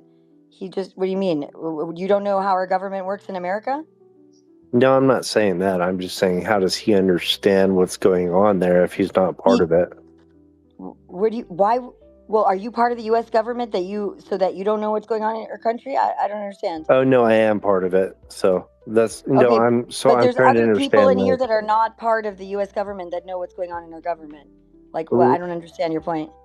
No, I'm asking him so how is he getting his knowledge in the Australian government, right? Well, because they have people have relationships with their congressmen, their senators, their local officials, right? Yeah, but you're getting ahead of yourself. Like, I'm just trying to ask him. I'm not asking you. I'm trying to ask him. Why does it matter to you? No, I'm trying to ask him where he's getting his knowledge from, right? But why does it matter to you? Yeah, why would that matter? It matters to us all because you're asking him. It's fucking open source. What's going on, right? It's so open source. It's open source. Woody, what happened yesterday in your town? What happened yesterday in your town, Woody? What? Do you know what happened yesterday in your town, or like last week? But then, like your mayor or maybe your state. Do you know what happens? What do you mean? Okay, we're good. You can go to sleep. Night night. Have a good sleep. 90 time. Have your bottle and brush your teeth after your bottle. Okay, so if we go missing Virgin pilots, I just don't understand what the hell is going on with people. That's why I don't bring up people that I don't know anymore. I didn't bring it up, but it's my fault. Yeah, there are people who read papers, who talk to the local representatives, who have friends or family members. People are connected in their community. You go to your church, you go to your synagogue. You have kids in school. I don't understand what's going on. Obviously, Kevin is not the Prime Minister of Australia, and he probably doesn't have he's not the fly on the wall over there. But that's not anything we're talking about. So okay. Yeah, exactly. Okay, I see the thing here. So, was there a response by the Australian government to the Chinese? I didn't read any response or anything. I just read, all the air traffic control and the pilots, etc. I never saw a response. Apparently, the only thing I saw is that they don't legally need to notify anyone because it's in international waters, if I remember correctly reading that. No, but they Kevin, it's not about should them needing to notify. notify you guys. It's about your own security Yeah, I services knowing, understand. like, what the Yeah, fuck? I understand. Yeah, I understand. I think they should do mandated recruitment of every single male in Australia for the army. What do you think, Vaughn? And put everybody in wartime footing, right? They To get ready should. for China. They should. Look, because you know why? The Australian Navy gives out free breast implants to women. So there you go. If you need like motivation That's to go join hilarious. Oh the my God, you're Australians, hilarious. there you go. You're hilarious, bro. I'm not joking. That's true though. What are they going to give the guys? They get to look at it. Okay, that's the whole point. Oh, okay, got it. So that's okay. Kevin, saddle up, buddy. Okay, Walton, go ahead. What's up, Walton? He's gonna course correct everybody. Go ahead, Walton. I'm pulling up the response to Australia's thing. Yeah. I'll be quick. Thanks, Kevin. Stealth, can you DM that to me? The article? Yeah, yeah. I just tweeted out on my feed right this second. Okay, thanks. Yeah, yeah. Why? What are you thinking? What are you thinking? What are you thinking? I want to make sure they know that it's going on there to watch for it here. Oh, I see what you're saying. Like Chinese ships shooting at. Oh, okay. You think our military also is not going to notice? Oh shit! Really? You think? I've seen worse things happen. When's the last time we had from a ship to plane takedown? Have we had something recent? By any chance or no? Okay, I found the article. The Cole. Oh, USS Cole was Yemen, of course. Yeah, that was the Yemenis blew it up, right? So, but that was by boat, not by plane, right? Or they didn't have any. Did they have a drone? No, it was only by boat, right? The explosion. No, it's just the idea that you're saying our intelligence community is so great. How did they get away with that? Right. Oh, because you mean the boat that was coming up? Because there's so many of those little dinghies over there, right? And they came straight for them, and they should have blasted the fucker. That's what they should have done. I don't know how they allow ships to get so close, but it must be that because all those little boats by Yemen are like always, you know what I mean? Those little, like, what are they called? What are the boats that are always outside of Yemen, the small ones? Oh, little speedboats? Dinghies or yeah, dhows. like dinghies or dhows. Yeah, is that why? Because there was just so many, so they got used to it. It's the same shit like what happened in Israel on October 7th. They got used to them keep testing the fence. I don't know. I wasn't the captain. Was there a report from the captain on that, or do you think it was possible that it was internal subversion as well as external? No, there's too many people, right, watching those comms. I just agree with you that if they got within 150 meters of the ship, they should have blasted it. 100%. Yeah, 100%. Just like we blasted a ship today. You keep blasting them. The more you blast them, the more deterrence you create. You know, you break a few eggs, and then you make a perfect omelet the second time. And that means like nothing, nothing's going to happen. Everything's going to be fine. You just have to reestablish deterrence. I'm just curious if the Australians responded verbally to Chinese aggression on their airplanes. No, I wouldn't think so. I wouldn't think so because China has done this before around Australia, where they actually did announce it. They actually went. Well, they surrounded Australia recently, right? No, they just went around the whole country. They were just like, we're gonna go around your whole country with a fleet. Or your side. Stealth, did you see the previous premier of Victoria, which is the Melbourne state, was in China recently for the parade with our previous foreign minister. And the press here went crazy, just saying, "Why were you at this parade where Kim Jong-un and and even some local Chinese people really berated them for this kind of tacit support of that?" That was a big story this week as well. You should look that one up. They came for what? There was an event pro Kim Jong-un? There was an event there was some event in China. Can't remember what it was. Some big military. It was a military parade. It was a big military parade in China. Your Australian person came? It was the previous premier of Victoria. Oh my God, Kevin. Went. That's insane. And the previous foreign minister went. And the previous foreign minister, Bob Carr, he's extremely anti-Semitic. Wow, And he Kevin. went there. So, yeah. So did they arrest him Yeah. upon landing from the airport and interrogate him for going? And see how he's got Chinese money or Chinese businesses? Does anybody do any research on these guys' funds or anything? Look. In fairness, the press went to town. They were really questioned all of this. Even the kind of center-left press really took them to task. It doesn't make sense to a lot of us. And I think Bob Carr wrote an article why he went there. I couldn't be bothered reading it because the guy's quite poisonous. Yeah, But deport or shoot, like for treason. I mean, that just nips things in the bud. Then the Chinese would be like, "Holy shit, they're serious. We better not mess around." And the Iranians will be afraid too. Deport to China, or go to court. Treason, firing squad. Like very simple. One deterrence. I bet you nobody else is gonna do shit like that. First of all, I would investigate him from tip to tail on all his money. I bet you he's got a ton of money invested with the CCP.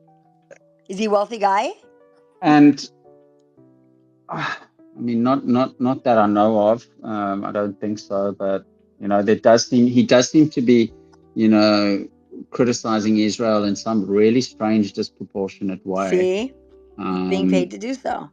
And what is this relationship with Iran? that Because all the Iranian officials were there, right? All the Russian were there. I mean, like, do you know? Yeah, and South Korea was there. I mean, sorry, North Korea was there as well. Yeah. I mean, there's So a was photo of him Azerbaijan, and so was standing. so was Azerbaijan. Yeah, so that was kind of a big story this week as well, and not quite sure what to make of all of that, really. Yeah. Return to sender, I say. So cut his investigate, well, sanction, pull his ability to fly, grab his passport, monitor his device. I mean, the guy's working probably on behalf of a non-state actor. Like, if you can totally tell. Well, you also know that China's our biggest trading partner as well, right? So it's a very important relationship for Australia, and they kind of, I guess, like America and Qatar, they kind of sit on both sides of the fence and kind of try to work that out. Well, China is their supply chain also. It's the same problem we are having. Well, not only is it a supply chain, we export, a huge amount of our minerals, our iron ore, etc., to China. Yeah. Coal. Don't send it anymore to China. Stop it and send it over to an ally, and box them out. I'll see what I can do. You need to run for office. No, but that's why. I mean, they're sucking all your supplies out, and then they're taking you over by sending all their students to go to school there, and then infiltrate and make everybody woke and left. And the thing about what's so fascinating is the digital ID stuff. You need to speak to G. It'd be great. At some point, your national security infrastructure is going to need to have a conversation with the fact that they've taken all your personal identity information, your medical records. The Chinese, they have everything on you guys, and they could launch something against the population, like a bioweapon, like COVID, but something even worse, because they have all your information because you guys went full digital and digital ID and like social credit stuff. Like Australia went nuts during COVID. They're gonna try to do more propaganda to push the narrative to swing. What is that word? More pro-China. Yeah, they get more pro-China, more pro-China within government and the population before they probably. Yeah, because they've managed to pull Australia away from us, from our Five Eyes. They're no longer. Australia's gonna be isolated. They're not gonna have any allies, but like the authoritarian, evil ones. I mean, I don't know what to say, but. Well, it's funny because I honestly, in my opinion, I have more faith in Australia snapping back than I do UK. I think you're 100% right. I think we're going to snap back hard to the center, yeah, it's. But they can wait it out, Kevin. They can wait it out. They can snap back, and they can wait 20 years until you have, like the problem is ideologically, do you see a resurgence of people wanting to run for office that are more conservative or right leaning, or what do you see there? Well, part of the problem is our conservatives, called the Liberal Party, Big L. They in a bit of a identity crisis Yeah, they got to at the rebrand. That's moment. terrible. Yeah, they got to. They also just they kind of trying to just appease everyone, and there's some incredibly good people in there, but they there's a just great quote by somebody on. She's a former national security advisor. She said that appeasement actually leads to escalation. It always does. and that's Stealth, on another note, did you see there was quite a horrible shark attack in Sydney yesterday as well? A chap died. Oh my God! See, Yeah. you just But look, there's only 3-4 have the deaths every Palestinians year. do their It's protest from inside the water. It's a much better idea. yeah. Well, Carolina, are you here? but I thought you'd be interested in I'm, that as no, well. I'm scared of sharks. I'm saying it worked. It's way more dangerous. It was an unusually gruesome attack, unfortunately. Oh my God! Yeah. Was the person wearing a keffiyeh? No, I think he was just apolitical I thought he was surf aggravating the assault sharks. I thought he was aggravating the sharks. on an area called the Northern Beaches, but it seemed like it was a massive shark that Oh my God! Was he surfing? he just had he was surfing. He had no chance. Did the shark grab him from the board? Absolutely not. Or from the board? It seems. Oh God! So sad. Yeah, I mean his board was chomped into. Unfortunately, he was chomped into as well. Oh my God! 2 or 3.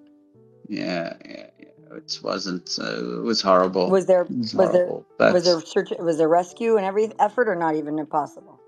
look, I think it just happened. I think it was over in an instant. Wow. But did the shark even apparently eat him?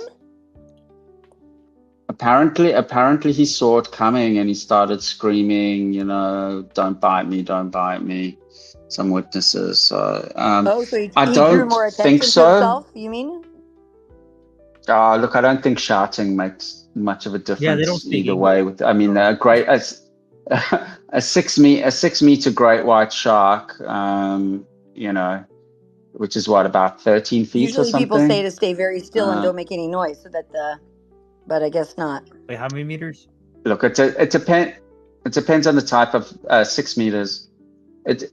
It depends on the type of shark. It depends if they in kind of their fight or flight. It depends on.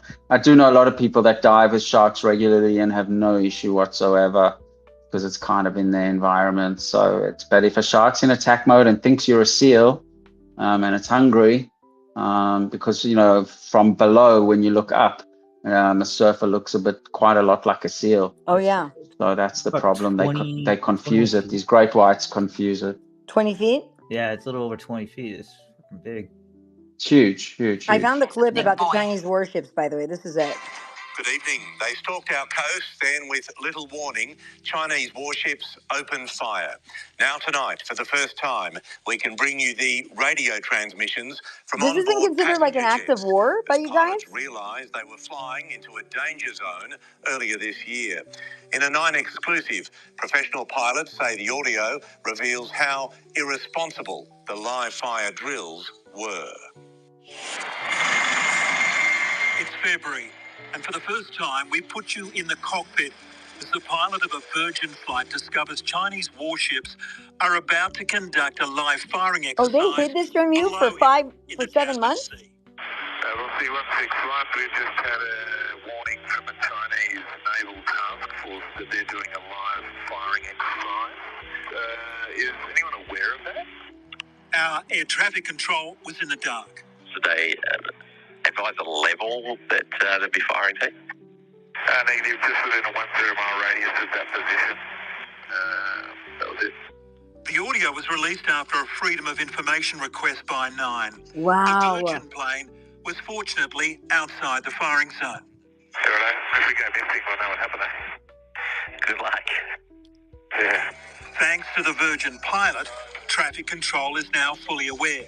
Set a hazard alert. A Chinese warship located approximately 300 nautical miles southeast of Sydney, position 3700 south, 15702 east, has commenced live firing within a 10 nautical mile radius of that position. The controller warns an Emirates plane to divert course. You will essentially fly right over the top of that position. A Qantas plane then joins the conversation. So the Qantas 161, so they advise any altitudes or otherwise that they're firing to? Traffic control doesn't know, but the Emirates plane relays the answer to the Qantas flight. They are firing up to 15 kilometres in altitude within 10 miles of that reported position. 15 kilometres is 49,000 feet. With passenger jets flying around 35,000 feet, the pilots had reason to be concerned. David Evans was a Qantas pilot for 37 years. He helped land QF-32 at Singapore after a series of catastrophic failures. Anything above the surface of the sea up to various altitudes is controlled airspace. And to have a foreign entity enter international waters and putting missiles into that airspace without a clearance is very concerning. The Chinese were under no legal obligation to tell the Australian authorities what they were up to, given they were in international waters. But their presence resulted in the diversion of 49 aircraft. Oh my God. Thanks to that initial warning from the Virgin pilot. Whilst this action may have been legal, it was certainly irresponsible. It's a big piece of water out there, and they didn't need to park their ships under a particularly busy route. I'm sure they certainly knew that would cause a level of disruption, and that was... Oh, they knew. Intentional. Mark Burrows, It was intentional. That was intentional. Yeah, they knew. And your government hid it, and you needed a FOIA request to release it. It's another thing that the government hid. There's entities that FOIA'd all the people that died from the vaccine and all the kids that died from the vaccine on the first day when they brought them to one of the big baseball fields and did like a soccer stadium or a football stadium. They had to FOIA it because they were covering up how many people had died and how many kids had died, like on the day of the vaccination. So if they're still hiding stuff from you, and it's happened in February and it's just coming out now from a FOIA request, and it was 49 flights, how come no one in the media was covering it when it happened, Kevin? There's definitely a lot of questions around that incident, for sure. I mean, and the main issue is it sounds like it's treason where's on behalf of our intelligence? The government was protecting the Chinese more than their own people. Yeah, I mean, where was our Australian intelligence to know it before the fact, or at least when it was happening? It seems like it, because it really should. And US. Well, US is a little bit different because we do have assets in that region, but we operate through the base within Australia in the northern part, from what I understood, from what I just heard from there. China does not give out, like, they're not going to be like, hey, United States, guess what we're going to do tomorrow? We're going to send some ships, some naval assets all the way down to Australia. Like, sometimes they let the United States know, most of the time they don't. So you have radar systems that are inland that can reach out pretty far. And then you should have, like, I think, don't Australia have an AWACS system? You should have an airplane, like we have them, that literally monitor our international waters. Here's another one. Listen, 3 ships in Australian waters. Well, Sophie, it's not just the vessels that are off the northeast of Australia in the Coral Sea. There's been another serious incident in the South China Sea a couple of days ago, the 11th of February. We're told that a P-8 Poseidon, a RAF air vessel, was near the vicinity of a J-16 Chinese jet.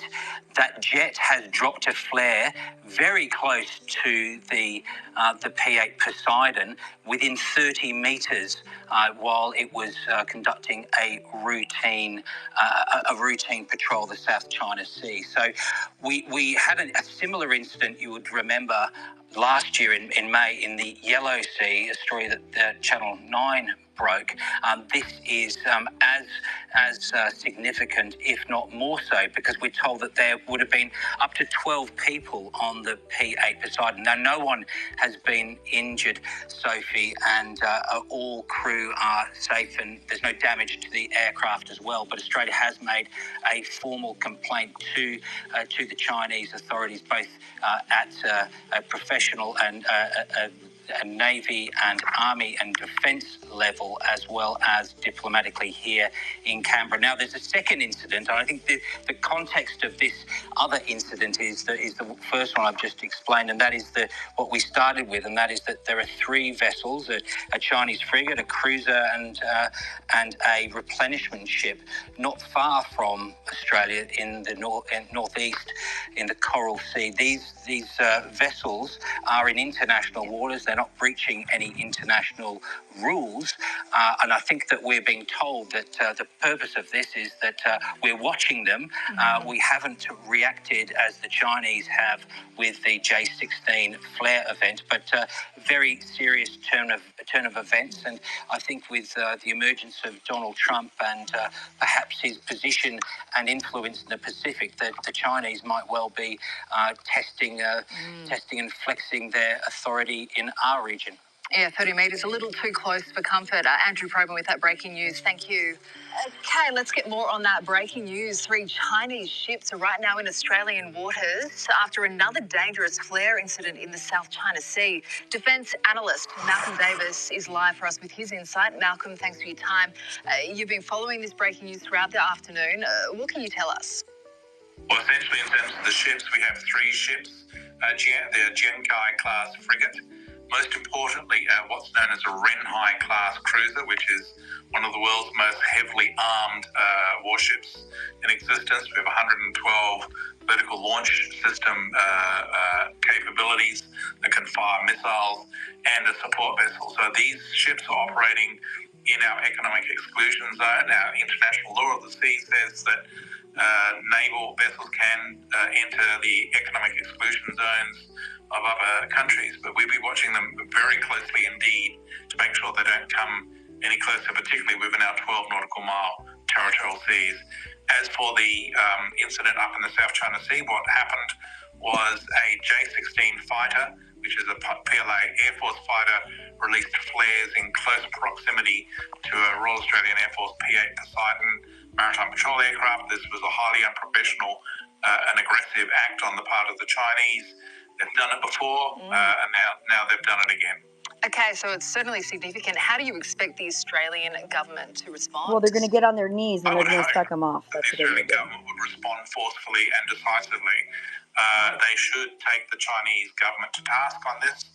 They should do it I'm sure they are. And they should do it in a manner that makes the message clear to Beijing that this sort of behaviour, particularly with the J-16s releasing the flares into the path of the P-8, that's unacceptable behaviour. It can't just be a statement in Parliament addressing concerns and worries. There has to be something more significant. So I certainly would think that the Foreign Minister should be calling in the Chinese ambassador to convey our displeasure. There is some suggestion this could be China pushing the boundaries of the new Trump presidency. Do you agree with that? It's quite possible. There's an old Chinese saying, kill the chicken to scare the monkey, which basically means intimidate the allies of a big power to essentially intimidate that larger power. And I think that what we could that's not what they're doing, though. That's not what they're doing. In terms of its military operations, at the same time as it's facing these increasing tariffs being put on it by the Trump administration, and the Chinese will put tariffs back on the Americans. So I think that you are likely to see increasing tensions occurring in the region. Just on that flare incident, can you explain how dangerous these flares are? Sure. I mean, if you have a Chinese fighter aircraft releasing flares close to or in the flight path of an Australian aircraft like P-8, possibility would exist that the flares could be ingested into the engines of the P-8. The P-8 has 2 turbofan engines.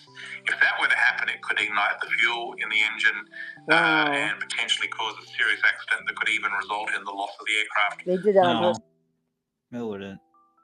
The turbojet is a turboprop airplane. There's only the intake usually run underneath the turboprop, so it has to get past the turboprop first to even get ingested. And if it did, they have an in-op system, so there's a little flap and a grill that filters out stuff from the air before it gets into the actual jet part of the turboprop. So the flare itself would either distinguish, but if it tried to it to ignite anything, you just pull the fire extinguisher within the plane. It'll just set it off. You have to see how they did it. Like I just looked at it. You should watch the video. I posted it. Either way, listen. If there's gonna be a Red Dawn event in Australia, Kevin, I'd like to see what happens, because I think that Australia should start to mandate military 18 months for every single person in the country that's finishing high school. 18 months mandatory military. I think that would be a great idea, actually. They just teabagged you guys with their J8 with your Poseidon. That's all that really. And what they're doing with their naval assets. I've actually met I've met a couple of guys in the military here. They're really good. Apparently, they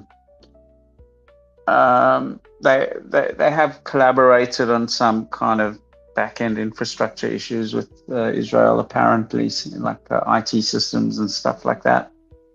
Yeah, I think you should get some like super like psycho people to come and take over the military there and make it super really, really hardcore hawkish, so that the military is more hawkish than the weirdos that you have running the country. And that way, if anything really pop off, you have like at least the military there who are like the adults and the normal people in the room that are not going to let you guys have a Red Dawn experience, because we're going to just sit and eat popcorn and watch it happen. Yeah, and then we're going to invade. But Stealth, I don't know. Take it for ourselves. I don't know. I'm teasing you. You know that, right? I honestly, I don't know how. I mean, it's definitely not my area of expertise, but I don't know how capable our military is to work in isolation without, America, UK, etc. Like, I don't even know what type of capabilities we got. We're very small. We're only 80,000 people, sized military. Yeah, it's very tiny. That's small, right? It used to be bigger, right, during the wars, Vaughn, during World War II. Don't know. No idea. Under that premise, they were just a Commonwealth. So the UK would pull troops from Australia and stuff. That's right. So now it's kind of they need to increase their defense budget like a lot, and they really need to start recruiting a lot. The thing with China and what they're doing is just probing Australia and trying to see if they get a reaction and how well the United States reacts, because we do, like I said, we do have assets there, but it's not like we can cover the whole globe and keep things like that monitored, especially when we have naval assets in different regions right now. So to them, it's just like how far can we push before a reaction happens from the Australians? They have nuclear subs, the Australians. I think they have something. They have diesel.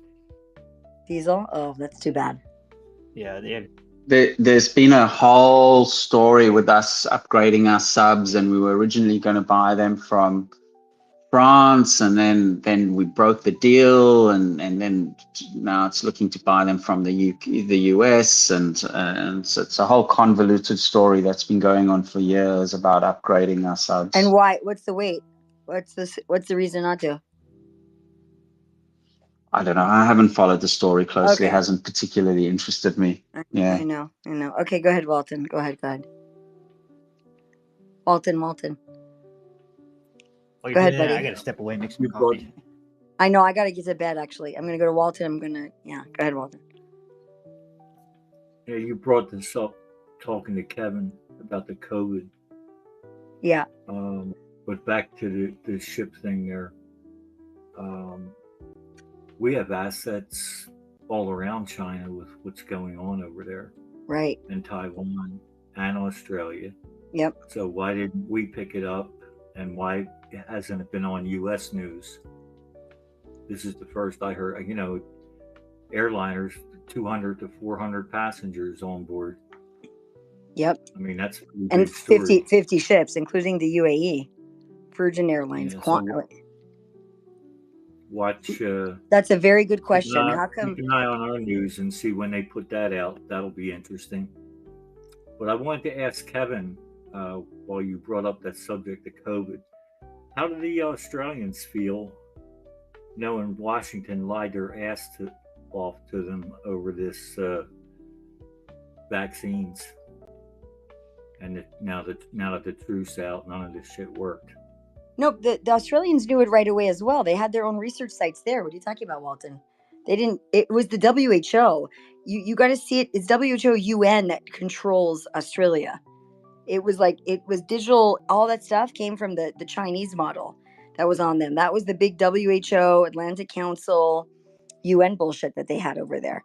The Rennick over there and the Yeah, but Australians, they had a whole infrastructure Australians, of doctors. they were locking people up over there, Oh yeah, in one of the provinces. distancing and locked them in their homes and all that stuff. That's what I want to know. Do they feel the same way we do, that we're pretty pissed off that the government lied, the CDC lied? No, but they already knew this, that the numbers weren't right. There's a whole infrastructure in Australia for the medical freedom movement. Huge infrastructure, Walton. Are you not aware of that? They had massive rallies and oh my gosh, they had a huge infrastructure. They had conferences. Like they had full legal teams on the ground. We had all that info coming out. They knew all this at the same time we did. They had a ton of researchers. They had a guy that was working for Pfizer Australia, and he was the biggest whistleblower for us. He's still on Twitter. He's anonymous, but he's one of the biggest whistleblowers. The Australians knew because they had that whistleblower come out very quickly. And then Rennick knew everything. It was very, very active. They don't even need to be upset. They already had that data because the Japanese had that data and were doing live hearings. And the Australians were teaming up with the Japanese, sharing that stuff early on. The problem is there's a whole population of them that went like lemmings right off the cliff, and went along with it. So there was such this big division, and then it got too far when the people started dying, and you had vaccine injury courts. They were settling so that they wouldn't get it into the news, the actual testimonies. So they kept settling with either the families of the people that died or the ones that were severely injured. But there were so many videos. It was all over YouTube. There was podcasts. There was everything. We had even the Daily Wire. We had RFK talking about Australia. Carolina set up all the medical conferences over there. We had a whole infrastructure in Australia. Are you there, Carolina? Yeah, I'm here. Oh, good. You want to say something about Australia?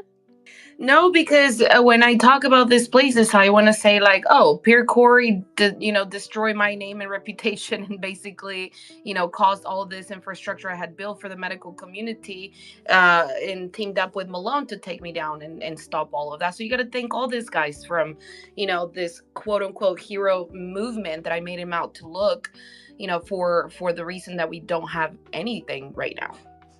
And won't have anything for a long time until they apologize to me. I know, but from before, you had a whole infrastructure on the ground. Of course, in every single country that was out there rallying, I put over 3,000 rallies together to have these people, build a platform for the morons to go and get on a soapbox and save us from the COVID vaccines and the masking and the mandates. Right. Rennick was one of the big guys. He was one of the big ones that were helping. They're good guys. I'm so annoyed that the stupid ones, destroyed everything. And, the good ones just, sat back and were shocked.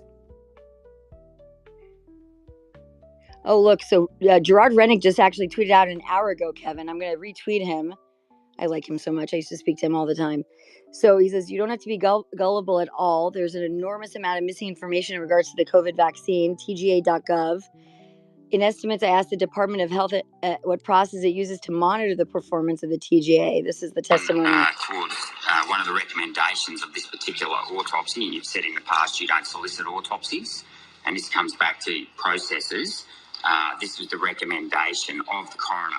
A possible therapeutic implication of this case might be that sarcoid patients receive an echocardiogram prior to Pfizer mRNA COVID vaccination to detect cardiac involvement, or that alternative vaccination types are considered. Now, this particular person died in July 2021. Can I just check with the chair? I think I'm going to take your guidance, but it feels this is item output 1.8, and whether you want to handle it here in the cross-portfolio matters or handle it in that section of the agenda. If that's where it legitimately belongs, we do have quite a few hours. Okay. So I won't be long, and this is pretty much just so we've got the right officials for you. But it's just the reason why I want to connect TGA to the Health Department, Mr. Conley, is that it's very important that there's oversight by the Health Department of the TGA. So while I accept that these questions will be directed at the TGA later tonight, I want to see that the health department is actually doing its job in reviewing the processes undertaken by the TGA. That's why I'm bringing it up now, because I want to demonstrate what you've just said, where you say you have processes that demonstrate a duty of care, yet here we have an autopsy report early on in the rollout of the vaccine that recommended, forget the fact that you didn't even solicit this autopsy report, you didn't report on it, I'm talking about what the recommendation was that people with sarcoid patients get an sarcoidosis before getting the vaccine. Now, we know that thousands, if not tens of thousands of people got myocarditis, pericarditis, etc. This is an example, in my view, of how the TGA didn't follow up or didn't have proper processes in place to get feedback from doctors who performed autopsies in relation to deaths related to the vaccine. So my question to you is, what are you going to do as the head of as the health department, and you're almost on $1 million a year to do that?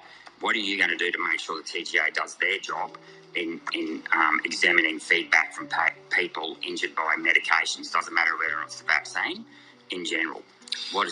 So I'll ask Professor Lawler to comment on this and the interaction. I think obviously the TGA is actually part of the health department. It is effectively a group within the health department, and so I oversee that in the same way I oversee other parts of the department.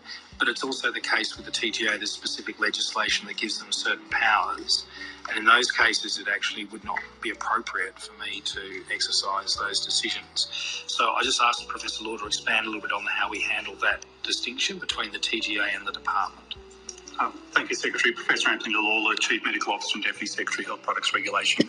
As we've discussed previously, Senator, in this place, the TGA, as the Secretary highlights, is a structural unit within the department. So I appreciate the attempt to tie the TGA to the department. The TGA is tied to the department. As the Secretary highlights, we operate under statute, and that gives us certain powers, but also certain obligations.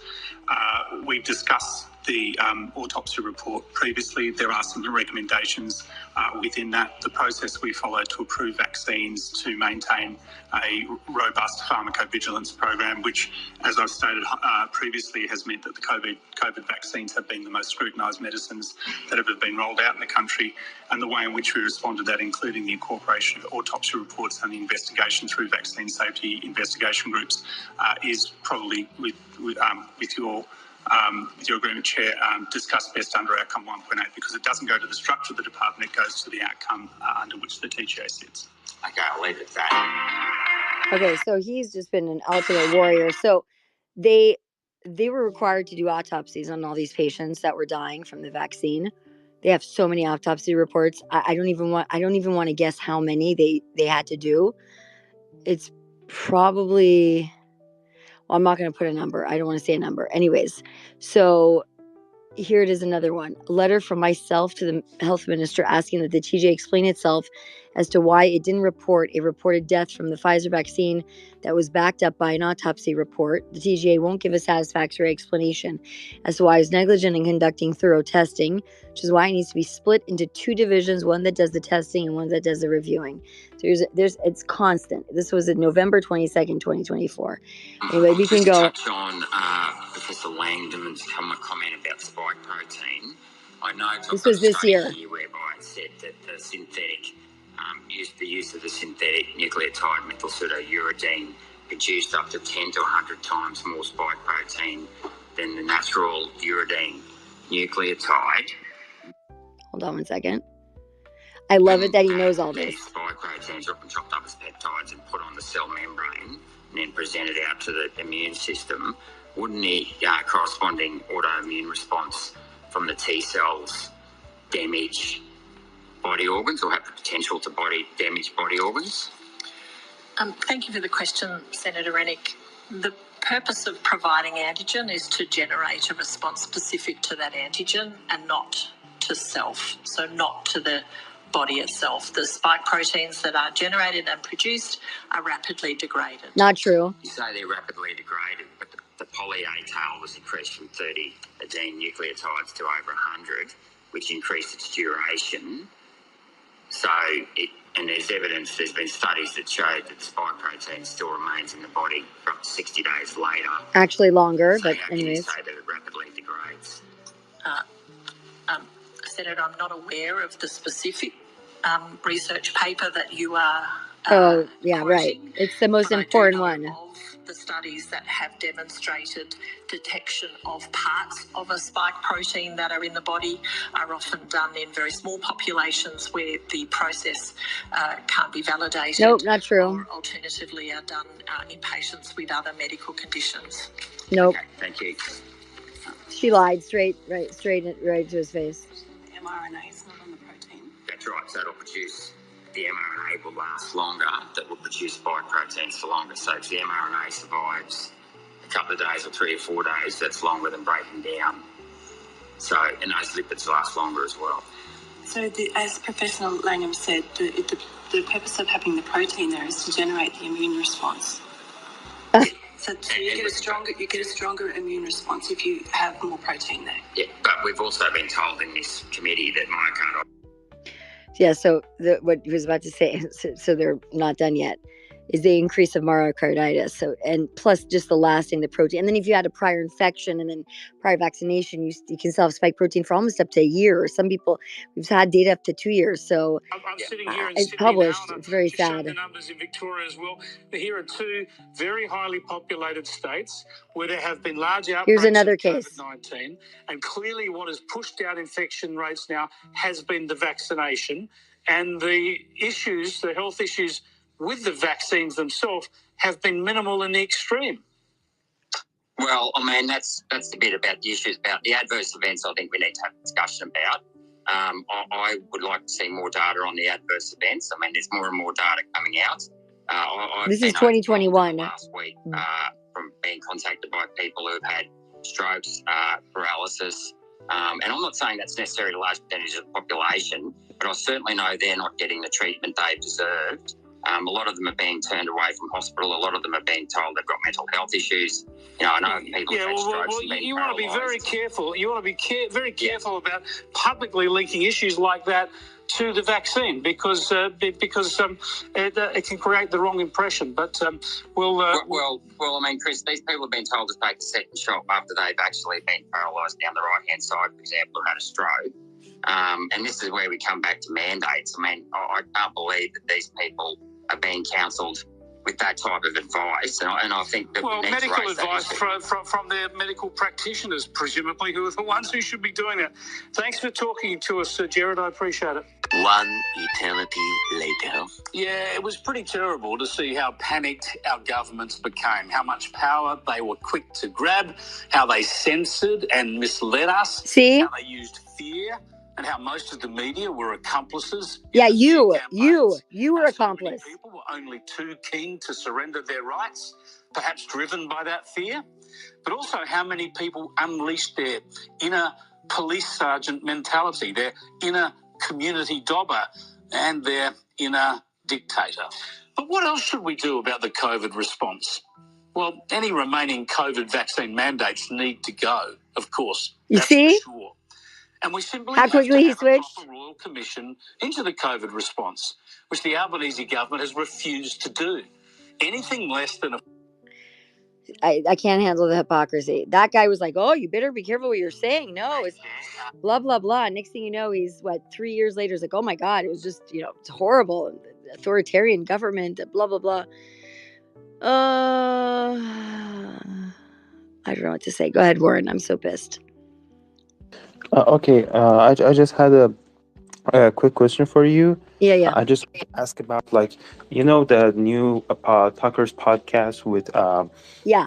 I can say Sahat Qureshi. Yes. I don't know who that person is, but I just want to ask you: is that person from the have State any connections? Okay, I just want to have ask a quick sentence. Is that person has any connections to the Islamic Republic? Because that's the first Tucker episode ever that NIAC, the National Council, National Iranian American Council, which is the Islamic Republic lobby, the biggest Islamic Republic lobby in America, and they actually reposted that and really covered that episode with Qureshi. So is that any connections to them? Can you send it to me? Where did they post it? Where? On Twitter, Nayak. They reposted that. Okay, yeah. So this benefits them, right? This is like Yes. a mouthpiece This is for them. actually Yeah. a propaganda that benefits Nayak. Yes. Yeah, yeah. So I wanted to get a screenshot of that and proof of it, so I can send it to some people. Yeah. And can I actually can you just check your DMs? I just sent a screenshot of that. I think you cannot. I think you can just see that now. I hope that's sent. Okay, so when did they retweet it? I'm looking at it right now. Where did they retweet them? It was like 2-3 tweets before their actual tweet, because they tweet so much. Yes, like Okay, Nayak, I see it. I see it right here. Perfect. Thank you. I'm gonna Yeah, send that I just sent screenshot it DMs. over. Yes, I just sent it. Tucker Carlson, Nayak reposted. Now, I think now we can see. Oh yeah. I see. Yeah. Yeah, it benefited obviously the Iranian government, of course. Yeah.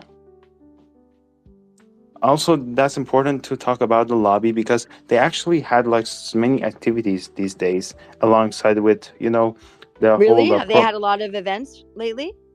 not events, but the people who are like who are active for them. For example, Asal Rod, if you know her, like she's one of the Oh yeah. biggest. Yes, She's she's super like a annoying. Nayak. So she's one Super of the annoying. biggest Nayak agents that people were exposing them from 2019, 2018. So the Nayak is like Nayak's activity is like based on these things, and that they are just spending on like the whole pro-Palestinian movement. Even Rouhana, or like many Congress, like Rouhana, Ilhan Omar, Rashida Tlaib, and I think it was Cory Bush, I guess, and also Yasemin Ansari, the Iranian person who is in Congress. So all of them support Nayak. Do you have a list of all the ones, or do you have like a mind map on that by any chance that you guys have made? The Iranians? I have an image that some of them support Nayak. Let me just find it. I just saved that Thank once you, again. yeah. Now, okay, can you just check your DMs? I just sent that to you. Yeah. And I'm just looking at something right now about Goreshi.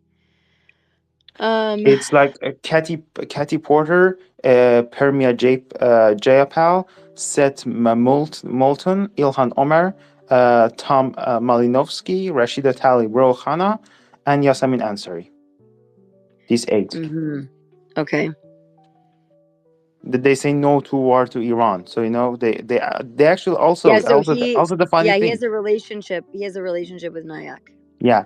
Also the funny thing, they actually from like 4 days ago, they actually directly attacking Reza Pahlavi. I don't know why they haven't talked about him before. I think they're so scared.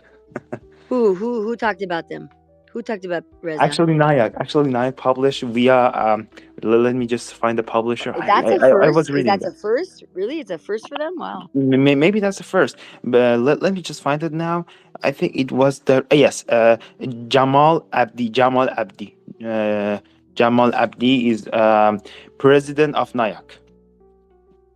Okay, president of Nayak wrote a headline about Reza Pahlavi. I can just share that here. I also share that inside of the space. If you know what's interesting? Shahed, he's on an organization. Of course, he's from Defense Priorities. That's where all the morons that came in are part of. They're all part of the Win Without War. He's now the communications manager for Win Without War. He's at Defense Priorities. Volunteer advising on foreign policy for South Asia. Business answer. Okay, so anytime they're coming from Defense Priorities, everybody from there is basically like as if it works for the Obama administration. It's the worst. It's just like the worst. Everybody they recruited from there, most of them, I'm gonna say half of them got fired. A few didn't get hired, but there's still some there because Caldwell was from there. Still, Mike DeMimo is still inside.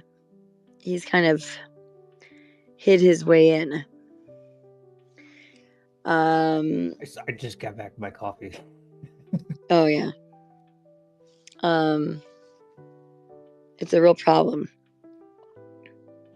Actually, they used the same narrative. They said, "Oh, Reza Pahlavi was a traitor who didn't condemn Israel's attack on Iran," and how they just wrote the whole thing, and their propaganda machine are getting this information from he here. wrote an article. He wrote an article And Yes. Biden should stop a defense deal with the Saudis.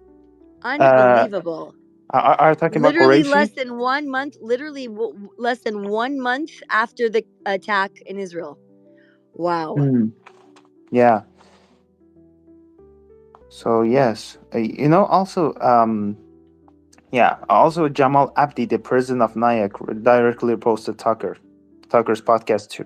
Because he's like actually posted, like, he's actually uh doing everything like with the Islamic Republic lobby, and so yeah, like,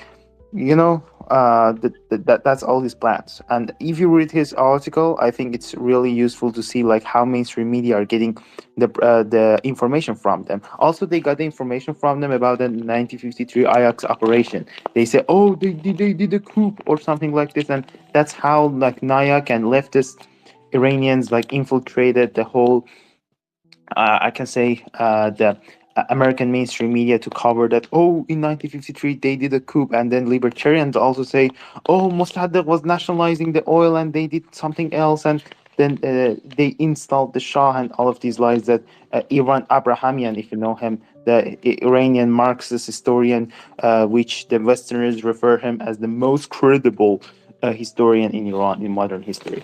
What's his name? Irvan Abrahamian. In Persian, yeah. Yervan Abrahamian, we say in Persian. Irvan Abrahamian, we say in English.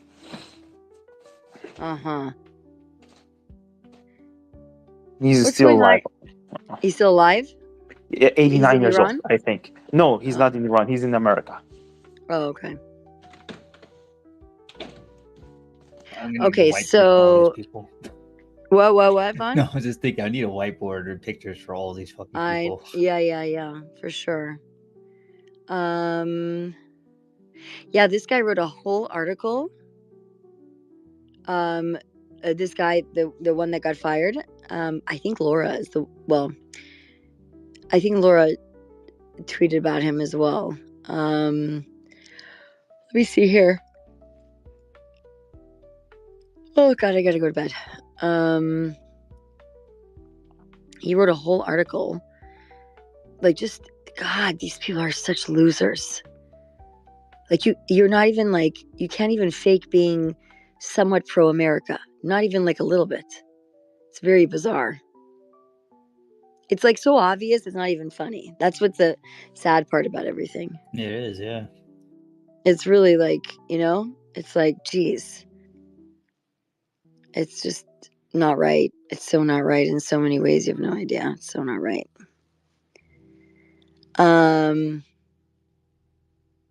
Let me see what you DM'd me. Yeah. He's a piece of... Oh, yeah. Oh, these ones? Oh, wow. Wow. Do you know how much money? Do you guys have like a write-up of how much money they're given also? I don't know if they still give that information up. I'll look into it. Let me see. I was asking him, Warren. I didn't know if he had it. What did you say? Sorry, stuff. I just missed do you your have question. the amount of money? By the way, are you monitoring all the Iranian guy who's funding all the different libertarian groups all over the United States? So can you just send me the headline about like who pays the libertarians? Because if it's Jamal Abdi and if it's Paya or other lobbies, that's way easier to investigate. Also, I have some friends who are literally investigating this. So if you just send me the information that you have, I can just tell them, and they can just give me more insights about it, and then I can just tell you. So he runs the No War movement. Was Tulsi Gabbard ever a guest speaker there? Tulsi Gabbard. Let me search in Tulsi Gabbard Nayak. I don't know. I don't know if she was a speaker, but I don't think so, because they would actually find it. Because I have some friends. One of them is like actually investigating every reformist or every leftist who are actually who are actually pro-regime, but they claim that they are anti-regime, and they are just Yeah. feeling like, they're just making every money in America, Luxembourg, and every money in Europe empty to just hand it to the regime, and they claim that, oh, the regime oppressed us, but they indirectly or directly work for regime after they got the money. They just show their victim cards, and it's the name of that is, wait till I tell you. I just forgot the name. Sorry. Sometimes Yeah, it doesn't uh, show Tulsi Gabbard being or it's attending any. compensation gate. It calls It's called compensation gate. compensation gates. Really? Yes, compensation gate. Yes, compensation gate, and they actually, they're actually saying, "Oh, Islamic Republic." They're making false claims that Islamic Republic is doing something bad to them, leftists and and reformists in the West, to remove the money from the black money in America and just use it in other ways. Just use it for Islamic Republic propaganda. So actually removing the money and then just using the money for the directions that Islamic Republic has. Not directly for the Islamic Republic, but in the way that they don't want the regime change. Okay.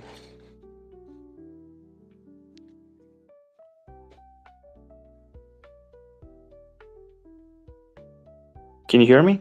Yeah, we. Yeah, I can hear you. I was just writing some notes. Hold on. Let me send you an account that he's like most informed about it. Okay. He's like, you can ask any questions that you have in DMs. He's a good friend of mine. I just send you his headline. Can you Thank see? you. Yeah. Yeah. What's up, Josie?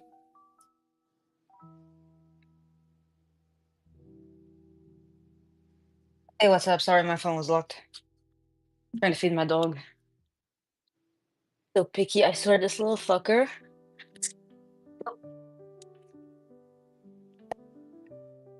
What kind of dog? AirPod ran away. AirPod You ran saw. away. My bad. You saw I think they opened up an investigation into Tabatai. You saw that, Warren?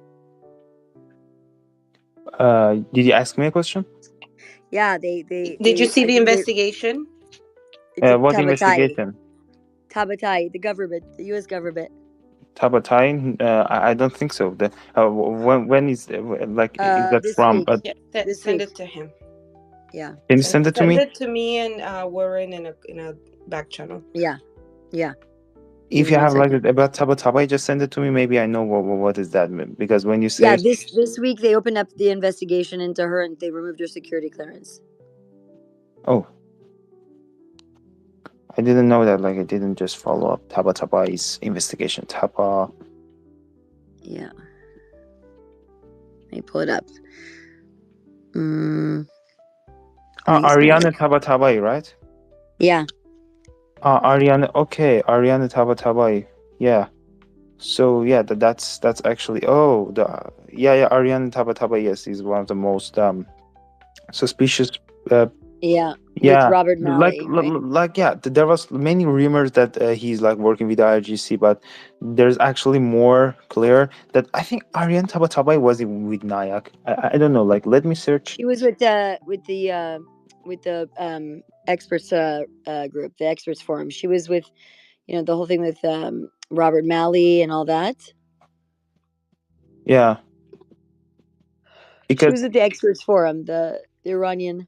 Because she met some of these Iranian regime like people. Here, it's the Pentagon. So Senator Tom Cotton warns Biden era Pentagon official accused of spying for Iran still has access to U.S. intelligence, demands FBI Pentagon intervene and investigate her.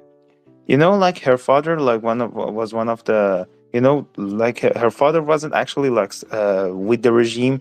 Like her father was like Iranian historian. He was like an Iranian nationalist, but the daughter just became like a sellout to the regime.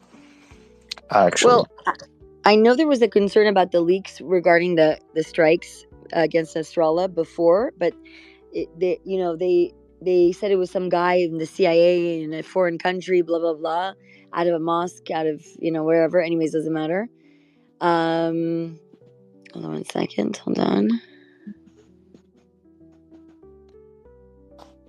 his father, sorry, her father is say Java Taba Tabai, and he's like actually first he was a nationalist, then he turned into a fascist pro regime. Actually, he's one of the people that is for the fake nationalism that they have is like one of the idealists behind this. Like in the 12th War, they showed the nationalism, the fake nationalism that they had, and they say, oh, the whole idea behind this was say Javad Tabatabai, and he was also the head of Center for Great Islamic uh, Encyclopedia. So yeah, Ariane Tabatabai's father, and he died in California at the age of 77 in 2023. Oh, I thought he was still in Iran. No, he was in Iran, but he moved to California because, like, I think his family lived there. Like, his wife and also the others, I guess. His other. Uh-huh. I don't know, like, he has other children, but yeah. The thing that I know that he died in America. Interesting. So yeah, but I hope there was also actually. But I will ask my friend about the more information about the person who is like the head of NIAC, Jamal Abdi, and I will send you the information. Or if you have other questions, you can ask. By the way, but yeah, I hope that I give you the most important information about like the gate the gate one, and also the compensation gate, also the NIAC thing, because it's important these days. And many people who you're seeing that there are like actually like this Palestinian action that they were like chanting like globalized intifada, all of these things. It's not only like from Qatar, it's like also some hidden funds from NIAC, because NIAC is registered as like Iranian American lobby. So I think it's not under FARA, because they are not actually associating themselves with the IRGC, because IRGC is a terrorist organization. That's why. You saw what happened in Australia, right, with IRGC, right? Yeah, I saw. With Iran? Yeah. I was actually happy that they kicked out. Yeah. Okay, I put you in a group chat, Caroline and Warren, and I put in there the New York Post story, and also from Top Cotton, and also I put it on my feed for other people that want to see the story. Remember how they moved her to a different department? She could have been innocent. However, protective material was mishandled, and it went and was leaked out, and it's kind of crazy. So about a planned strike against Iran. So not good. They said she was not suspected in the leak, but I guess they want to relook at that. Here's her father. He was close to 2 Iranian presidents before his death in 2023. Okay. And the father taught at Tehran University. She might be innocent, but she's part of that experts forum. Excuse me. And there was lots of interesting shenanigans. I'm just hoping Rich Goldberg gets back in the administration, because he was so good the first time about Iran. Oh, he's so good. He just released something recently, even. So good. Okay, Carolina, I'm going to shut down if everybody doesn't mind. I need to get back on a normal schedule. Sleep well, be safe, and I'll send you some stuff. Bye. Thank you, Steph. Good night, honey. Thanks, guys.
Pow pow.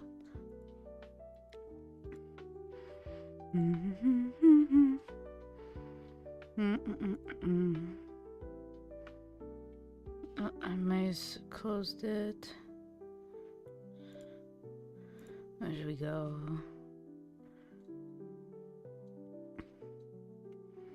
Keith is up. Let me see. Ugh, no. There's like nobody in our space. Let's go away, please. Oh, you bro, no.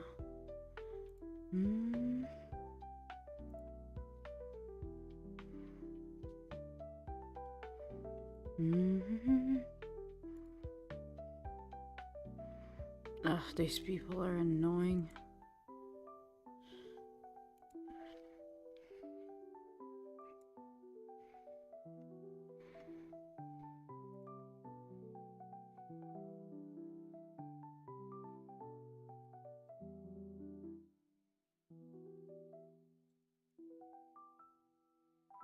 What are you even? That's it?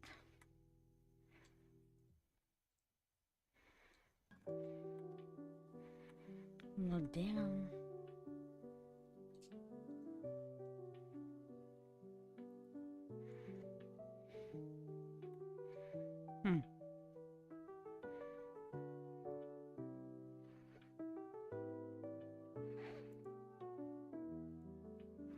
I swear this guy.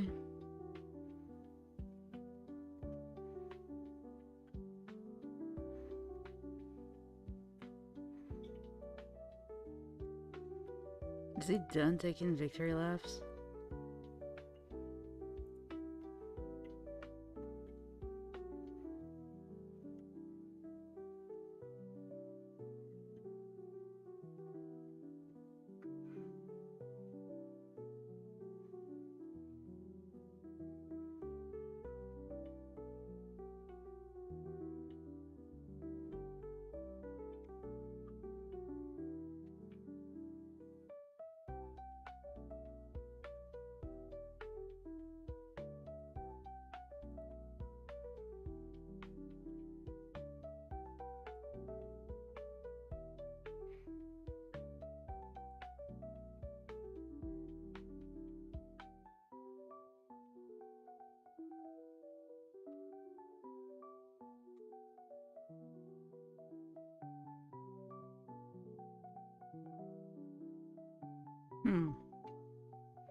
I'm not going to go into it. Another reason why Kennedy was killed, along with the nuclear program and other things. But yeah, everyone, executive order. That sounds really powerful. You know what? There's no.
National Guard being deployed. Trump has said, all bets are off. I'm going to rug pull you on Epstein. I did. I don't care, because it's at the point now in hockey where team's down by a point. There's a minute or two left in the game, and the goalie comes out of the net midway for a reason. That is exactly where we are right now. And doesn't matter when. It's going to be soon, but it doesn't matter when. It's there, and you see the stage being set. The Venezuela situation, I believe, probably will be the igniter. It doesn't matter what. I'm not going to get into trivialities, but look at the National Guard deployment, and especially the rug pull on Epstein, the total ignorance. I don't even know the word. Total disgusting non-addressing of the Gaza situation by Trump, which makes sense because he's in a Jude's. We're I'm not getting into it, and so he did address it though last week. He said, "Don't go no more half measures. Just go all the way and get the job done." oh, I guess What a it's good not guy enough, he Keith. is. I guess the concrete needs to be turned into dust, and then the dust I mean, it's just not enough. And Like then the the dust directed turns into energy Jared Kushner's weapons. billions of dollars of Oh investment. yeah. Well, Kushner wants his beachfront property and all, so they're throwing it on the face, and you saw everyone take notice.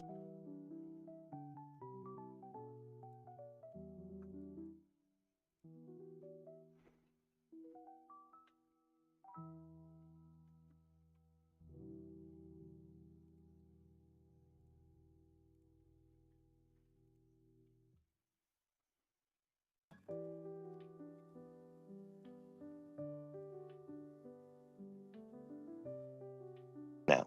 No, you're right, and you reminded me of something, and it actually freaks me out again. Then I remembered it. I forget who it was. It was like a year ago when the genocide was well underway, but it was, I don't know if it was Colonel McGregor or somebody along those lines, but it was somebody reputable, and they said, because it must have been Judge Knapp or somebody was asking somebody that I respect a lot, like, hey, so, why are they just openly genociding these people? Why are we allowed to just see this every day? They're not trying to hide it. They're just killing them day after day. Nobody can stop it. Like, what is going on? And whoever it was has connections. I know that, and I forget who it was, but like I said, I know they were reputable. And like you said, William, they said, well, in terms of Palestine, people are going to forget it within a year or two, because what's coming next from the sources that this person has is going to be, they said, I think like 100 times, 10 to 100 times or something like that, bigger than the Palestinian situation, unfortunately. So people will move on, obviously, and kind of forget about it, and that's just how this world works, unfortunately, especially if you're going to have a fucking war with whether it's Russia or Venezuela, Iran, or all three of them at the same time, and Syria and all this stuff popping off. It just makes sense. And again, like me and Godfrey have talked about for the last couple weeks till we're blue in the face, they buried this Epstein thing for a reason. They know that something is coming. They know something's coming down the pipeline, because like I've said 100 times, they could have kicked the can down the road and said, we lost the files. And just like Pam Bondi did at first, oh, there's too much child porn on there, or we want to protect the victims, all this stuff. And they could have just made up excuse after excuse, or they could have just said, fuck you, we don't even care. We're not even going to give it to you. We'll give it to you eventually. But they just decided to bury it. And again, on 7/7/2025, when Netanyahu was here, Trump's best friend, Rebbe Schneerson's buried at 77 Chabad Lubavitch Drive in New York City. Again, not a coincidence. But something is coming. I agree. I don't know what they know, but they know something. And here we are on the verge of war with Venezuela. And Philip, my man, I don't know if he's still in here, if he's down there, but he thinks that it's coming, and all the things that I've thrown up in the nest, some that are a couple back at this point, it's lining up that way. It's lining up with all the assets we got there and all this training that we're doing in Puerto Rico and stuff. They're going to go in. I don't know how far, how much. I don't know what's going to happen. But yeah, something's coming. And again, that's why the National Guard's rolled out. It ain't for our safety, I'll tell you that much. Hey, Keith, do you mind if I throw that video? Do you mind if I throw that prophecy video up in the nest? Yeah, go ahead. Yep. Yeah. All right. I don't know what is up with this. The thing I threw second back in the nest, the Red Sea cables that were cut. I don't know what the hell is going on there. Is it us that did it? I'm sure the U.S. is likely monitoring ships and looking for a culprit for the Red Sea cables that were cut to U.S. Navy ISR unmanned Surface vessels are also visible in the area. Who will they accuse? Interesting. I'm sure we cut it, but I don't know what for. That's very... The cables went from where to where? It basically is right around Iran, to be honest. Yeah, it's weird. It's as we have U.S. Navy MQ-4C Triton spying on Iran. Yeah, it's right around. I forget where it went. I'll From find Europe, it exactly, Asia to Africa. Thank you, Victor. Yeah, it was a lot of ground covered and cables cut for some reason, and that usually precipitates war. So who knows? All I know is that like I said, for a month now, I'd say mid to late September, we're kind of getting there, that this war is going to kick back off in Iran. And who knows if these sons of bitches are going to hit us with all three at once, or two at least, Iran and Venezuela at once. And then they'll have the National Guard really cracking down on college kids that are protesting against the war and the genocide and all this stuff, which lines up. Keith, if I could just jump Go in. ahead, Casey. I was going to you next. Yeah, because I'm about to do they're about to call me over to do something real soon. But yeah, real quick, just for everything. It's funny, real quick, the Venezuela thing. Everybody's like, the people were saying, because fentanyl this, fentanyl that, Venezuela. I remember in 2022 when I was paying attention, of course, to Ukraine and Russia, like hard and everything. And then I was looking at the fact that we were sending money to like Taiwan and those areas to get ready to beef them up to take China, which I thought was insane. And then the reasoning for that was, one of the reasons was, but yeah, we're going to have to take China because they're sending fentanyl through. See what I mean? Like, I knew that was going to happen. Just go ahead and go to somebody else. But I'm going to have to cut off the next person who, but just jump in whenever. Yeah, it's a good point. Again, yeah, China, they're a precursor for fentanyl, blah, blah, blah. So we got to go to war with China. And it's like, yeah, I mean, I don't know what's going on exactly, but I know that obviously Israel and Mossad is running around down there in Mexico with the precursor and making all this stuff and teaching them how to make fentanyl and all, and get it across the border and all that lovely, fantastic stuff. And I don't know how much of a role China plays. I'm not trying to fully scapegoat them, but it's definitely not as much as they're telling us. But yeah, jump in whenever, Casey. But go ahead, ID Coop, my man. Then we'll go to Josie. Firstly, good morning. I thank my right honourable friend, Mr. Speaker of the House, for the lovely warm welcome. It's 10:53 a.m. Sunday, UK time, and it's 7th of September 2025.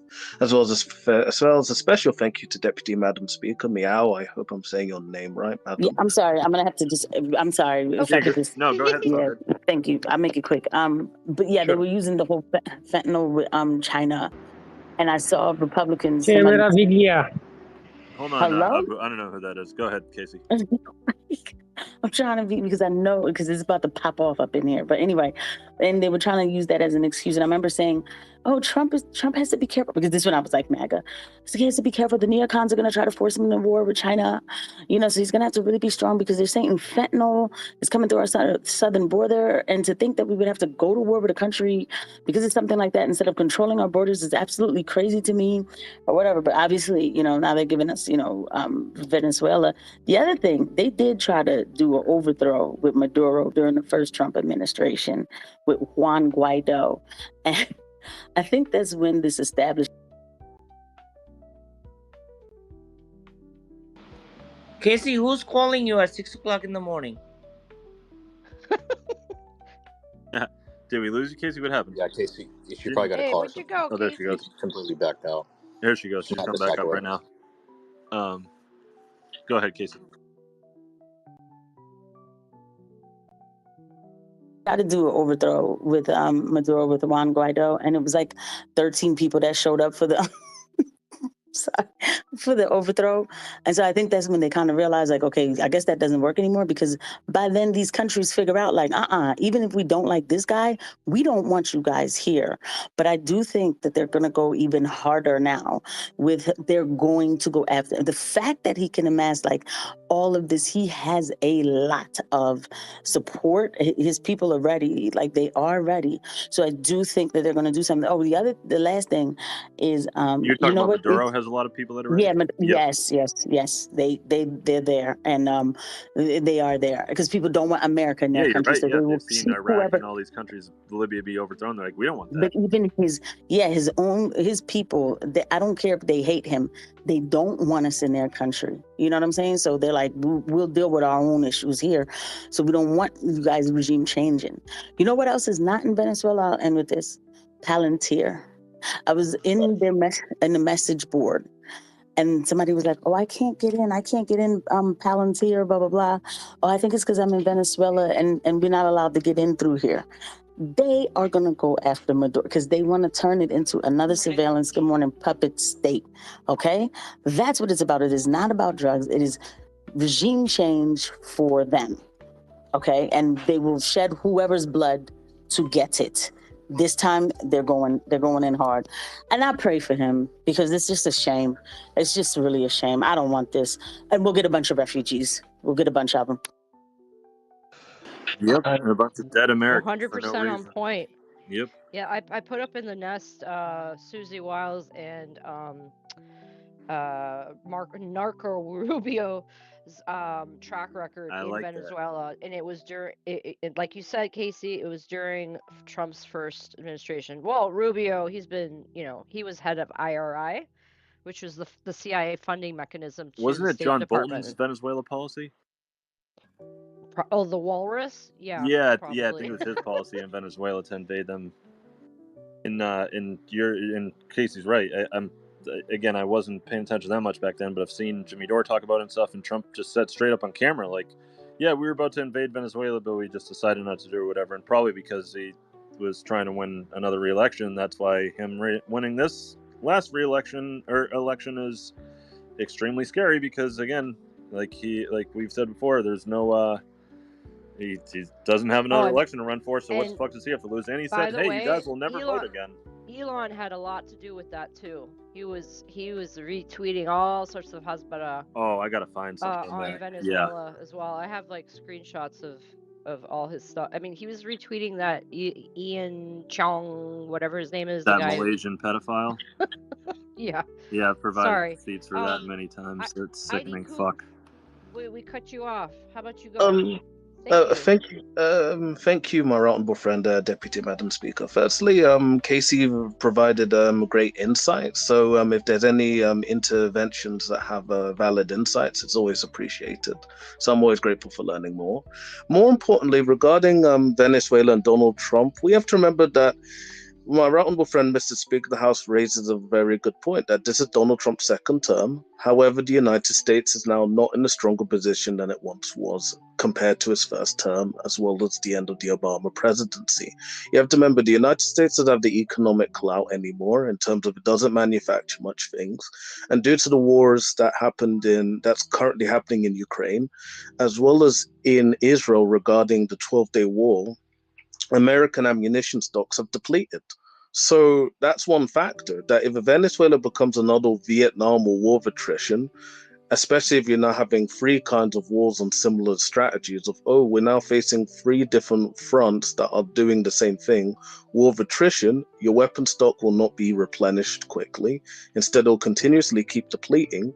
So that's one of the reasons whenever I hear the military-industrial complex making these announcements of, we signed these deals with EU member states to buy American weaponry. However, can you actually produce and deliver on a scale? If you cannot, it's just some fancy sound bites.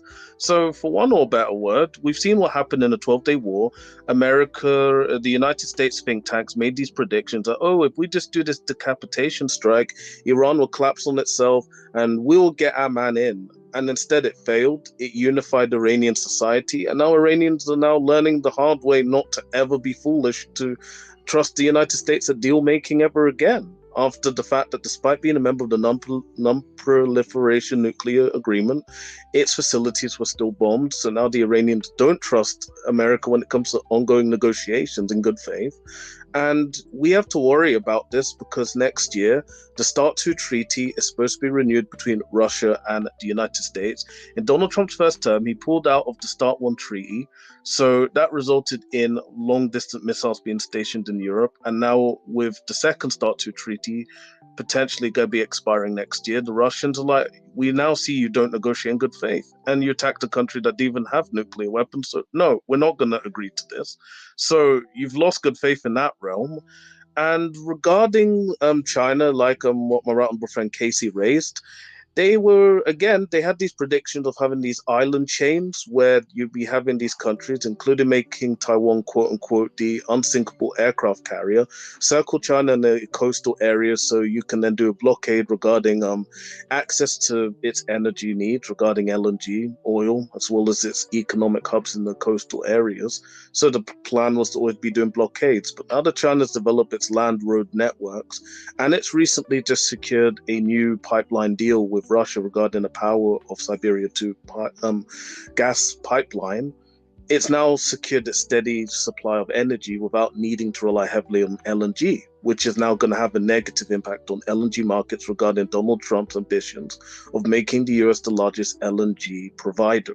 So it's now also a matter of economics. And the fact that we saw on the Liberation Day, the United States were quick to say, oh, China's going to buckle, and then begging China, oh, please don't put your retaliatory tariffs. Just let us do it to you and don't do it. And that was the Besant guy. Only then for China to retaliate, and we all saw that the confidence of the markets was lost, as well as showing that Donald Trump really didn't have any leverage regarding how to undermine the Chinese economy when it came to his tariffs, or so I say, quote unquote, sanctions, because now he's weaponized tariffs. You can't tell the difference between it and the economic sanction or tariff. So he's completely blown his leverage. And because the Europeans are vassal states, which capitulated to all of his demands, unfortunately, these neocons and the establishment have this weird perception that we're entitled. The world will capitulate to what we tell them to do. And now that China and India have proven, no, we have our own economic interests. We're still going to keep buying oil. We're not going to break up the BRICS because you're crying like a baby about it. I mean, if anyone saw the recent Lutnick interview where he said, India, stop cooperating with BRICS. India put sanctions against Russia. Stop buying Russian oil. And the Indians firmly said, no, we're not doing that. He's destroyed any goodwill of how India was supposed to be the major big player against China regarding how to undermine China in the Asia Pacific. So these are a number of key factors we have to consider. That the economic war, the United States lost heavily regarding China. And when it came to the military war regarding Iran, we know that Israel basically was beginning to lose the war because it became a war of attrition. And the fact that the country never truly recovered from that, if you're looking at the economic scale of damage, as well as also the loss of highly skilled human labor. So these are a number of factors that we have to take into consideration. And regarding the war in Ukraine, we all know it, that from 2014, the neocons within the Obama administration had their ambitious plans to undermine Russia. And if anyone read the Rand report from 2019, where it openly said, get Russia bogged down in Ukraine, their army is incompetent, they're weak, and then, you know, their economy will then collapse, and then we get regime change, and we get our guy in, which was Navalny, and he was a treacherous scum. Excuse my language, but I'm happy that the ultra-nationalists who studied in Yale never got to power, because the things of what he was doing in Russian society will disgust anybody. So we're fortunate that things did not go the way that the Europeans wanted, as well as the neocons in the United States, which was the economic blitzkrieg sanctions of 2022 predicting Russia would collapse. And instead, Russia's now not only made their economy more self-sufficient, but more importantly, they've diversified. They don't heavily rely on hydrocarbons. So whenever you're hearing the hype of, oh, we just reduced Russia's sales of oil and gas, it would collapse. Or the stupid quote from the late John McCain when he said, oh, Russia's a gas station disguised as a country. And we've all seen that that's not really true at all. And that prophecy did not come to pass when it came to how to weaken Russia. So Russia's winning the war. We're seeing the Europeans are constantly putting these stupid demands, basically wanting the United States to provide a backstop. And now that the US realizes, crap, our weapon stock is depleting, we can't even replenish quickly, we're going to have to walk away because this has now completely failed. So the Europeans, regarding Chancellor Merz, as well as Keir Starmer and Emmanuel Macron, are openly busy trying to keep the war going because the Europeans don't have the industrial ecosystem they once did due to gutting it with neoliberalism, as well as the fact that the Europeans always presided their prosperity on this, which is we get cheap energy from Russia, especially if it's a weakened state, and the Americans provide us the security. That was literally how the EU's prosperity was built on. But now that Russia's going to the east, and it's now not relying on Europe anymore as its largest trade partner, and the Americans are now downsizing its army presence in the EU, the Europeans are panicked because they literally have, for years and years, only been focusing on the welfare state, but then deindustrializing at the same time. And due to high energy costs as well, this ain't gonna look good. So the Europeans are in a very loose situation, economically speaking. And as for the United States, we all know very well that if oil prices go up, it hits Donald Trump's voting base when he campaigned on, I will get energy prices to be lower. And if the bone-crunching sanctions that Lindsey Graham puts forward in the Senate, and it passes, then it's going to basically result in the US having high level inflation, as well as going into a deep recession, to my knowledge. So it's going to hit the US. It's going to hit the Europeans harder as well, because literally speaking, you've now artificially tried to reduce the supply of oil on the market. And last I checked, it's the producer that decides the price, not the consumer. So that's a piece of You know, it's funny, ID Coop. I just threw in the front of the nest 1 hour ago. Ukraine attacked the Druzhba oil pipeline in Russia's Bryansk region, Reuters. It comes only 2 days after Germany's Rosneft expected oil flows through the Druzhba pipeline to Germany's PCK refinery to return to normal by the end of the week following the repair of previous damages. And then it shows Reuters on September 4th, oil flows to Germany via damaged Druzhba, however you pronounce that, pipeline to normalize. And then today, like an hour ago, Ukraine says it's attacked Druzhba's pipeline in Russia's Bryansk, which will further screw the EU and Germany and all those countries you're just talking about and drive up more prices. Yes, sir. Unbelievable. Firstly, Mr. Speaker, thank you for that intervention and thank you for providing these updated insights. I remember that the current Prime Minister Fico of Slovakia was constantly threatening to cut off supplying energy needs to Ukraine because it's through the Druzhba pipeline. Slovakia would then send some of its surplus gas to Ukraine, as well as electricity as well. So the fact that now that they're hurting Hungary and Slovakia in the process now, you now have a new situation where those two states, which have been constantly campaigning for peace and something like that, are now actually going to be economically suffering as a result of that.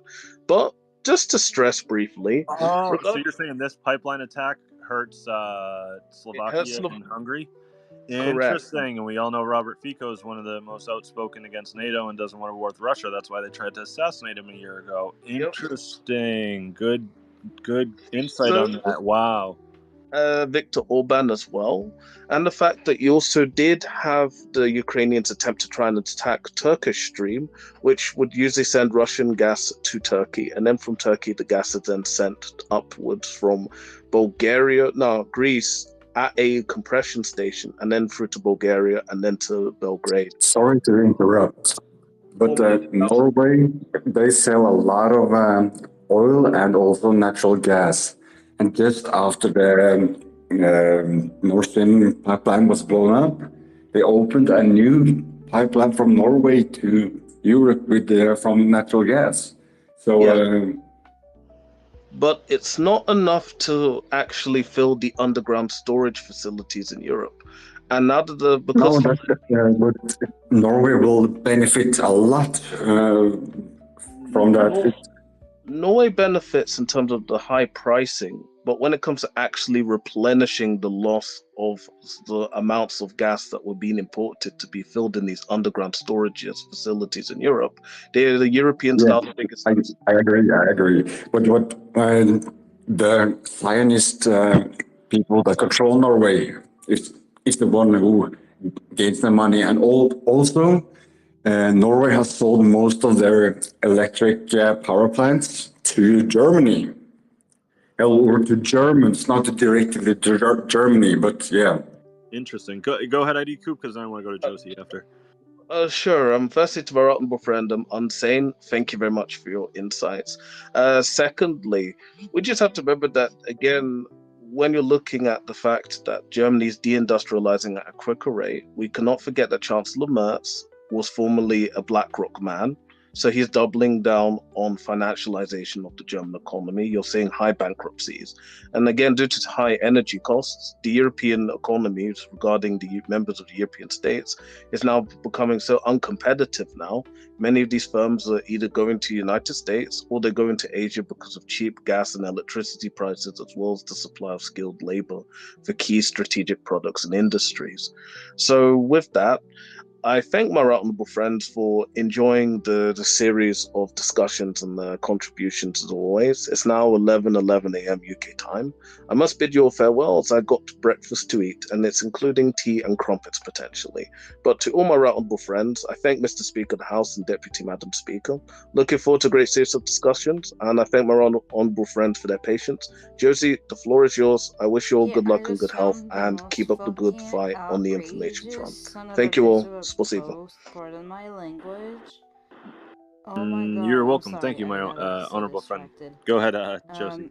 You seen like that Ukrainian chick that Yeah, got I just killed found in the the most subway by fucking like outrageous some son of a like bitch of stupid a ass post. nigger? Pardon my language. Like, Oh and my there is god, I'm this sorry, other I got dumb like so fuck distracted.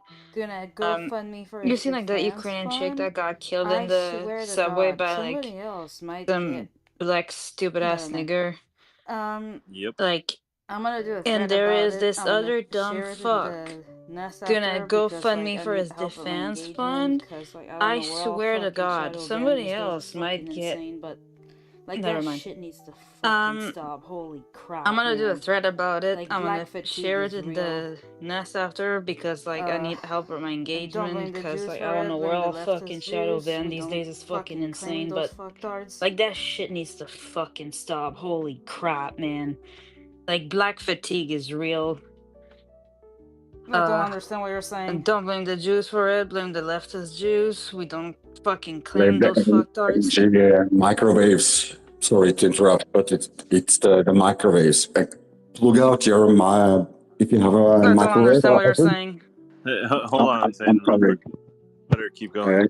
Yeah, fuck that The nigger shit and that is nigger's family, absolutely man. ridiculous. It's that they're trying to provoke some type of obviously race war or something. Just like when Carmelo Anthony killed Austin Metcalf You saw his and dad he and his got family, like $500,000 when they raised for him. were Like, why is Yeah, this speaking, you dude could just tell fuck kill? that people nigger and that and nigger's family, Yeah, man. this uneducated dude just kill fucking Ukrainian EBT woman entrepreneurs, refugee, and then fried chicken people are gonna raise money for him. connoisseurs. Like, what His the wife fuck? probably had like a And you bunch saw of his dad and baby his daddies family, before like when him. they were Like, you speaking, can you just could fucking tell those tell, people are man. I'm right every uneducated, single fucking fucking time. EBT By the way, entrepreneurs, yeah, like fried there's chicken something amongst especially connoisseurs. like Jewish His community. wife probably What's going had on like right a now bunch is of because baby you have daddies like the before him. Jewish on the right Like you can and just then you have the fucking Jewish tell, on the left. man. I'm You're right Jewish on the every left. They're single like fucking very time. pro And by the way, yeah, USSR, like there's Marxist something amongst like, especially like Jewish and they don't community really care what's going on right now is about the because you have fact like that the Jewish the on the right USSR and then you have the Jewish on the turned left. on Your Israel Jewish on back the in like left, they're like 1967. very pro If you recall, USSR, so Marxist they basically like, like they thought that they were and they allies, don't but really then they care supplied weapons to the other about the Arab fact that countries that surrounded the them, and that really USSR affected them. Like Israel turned almost on like Israel back in went to like shit 1967. because of that.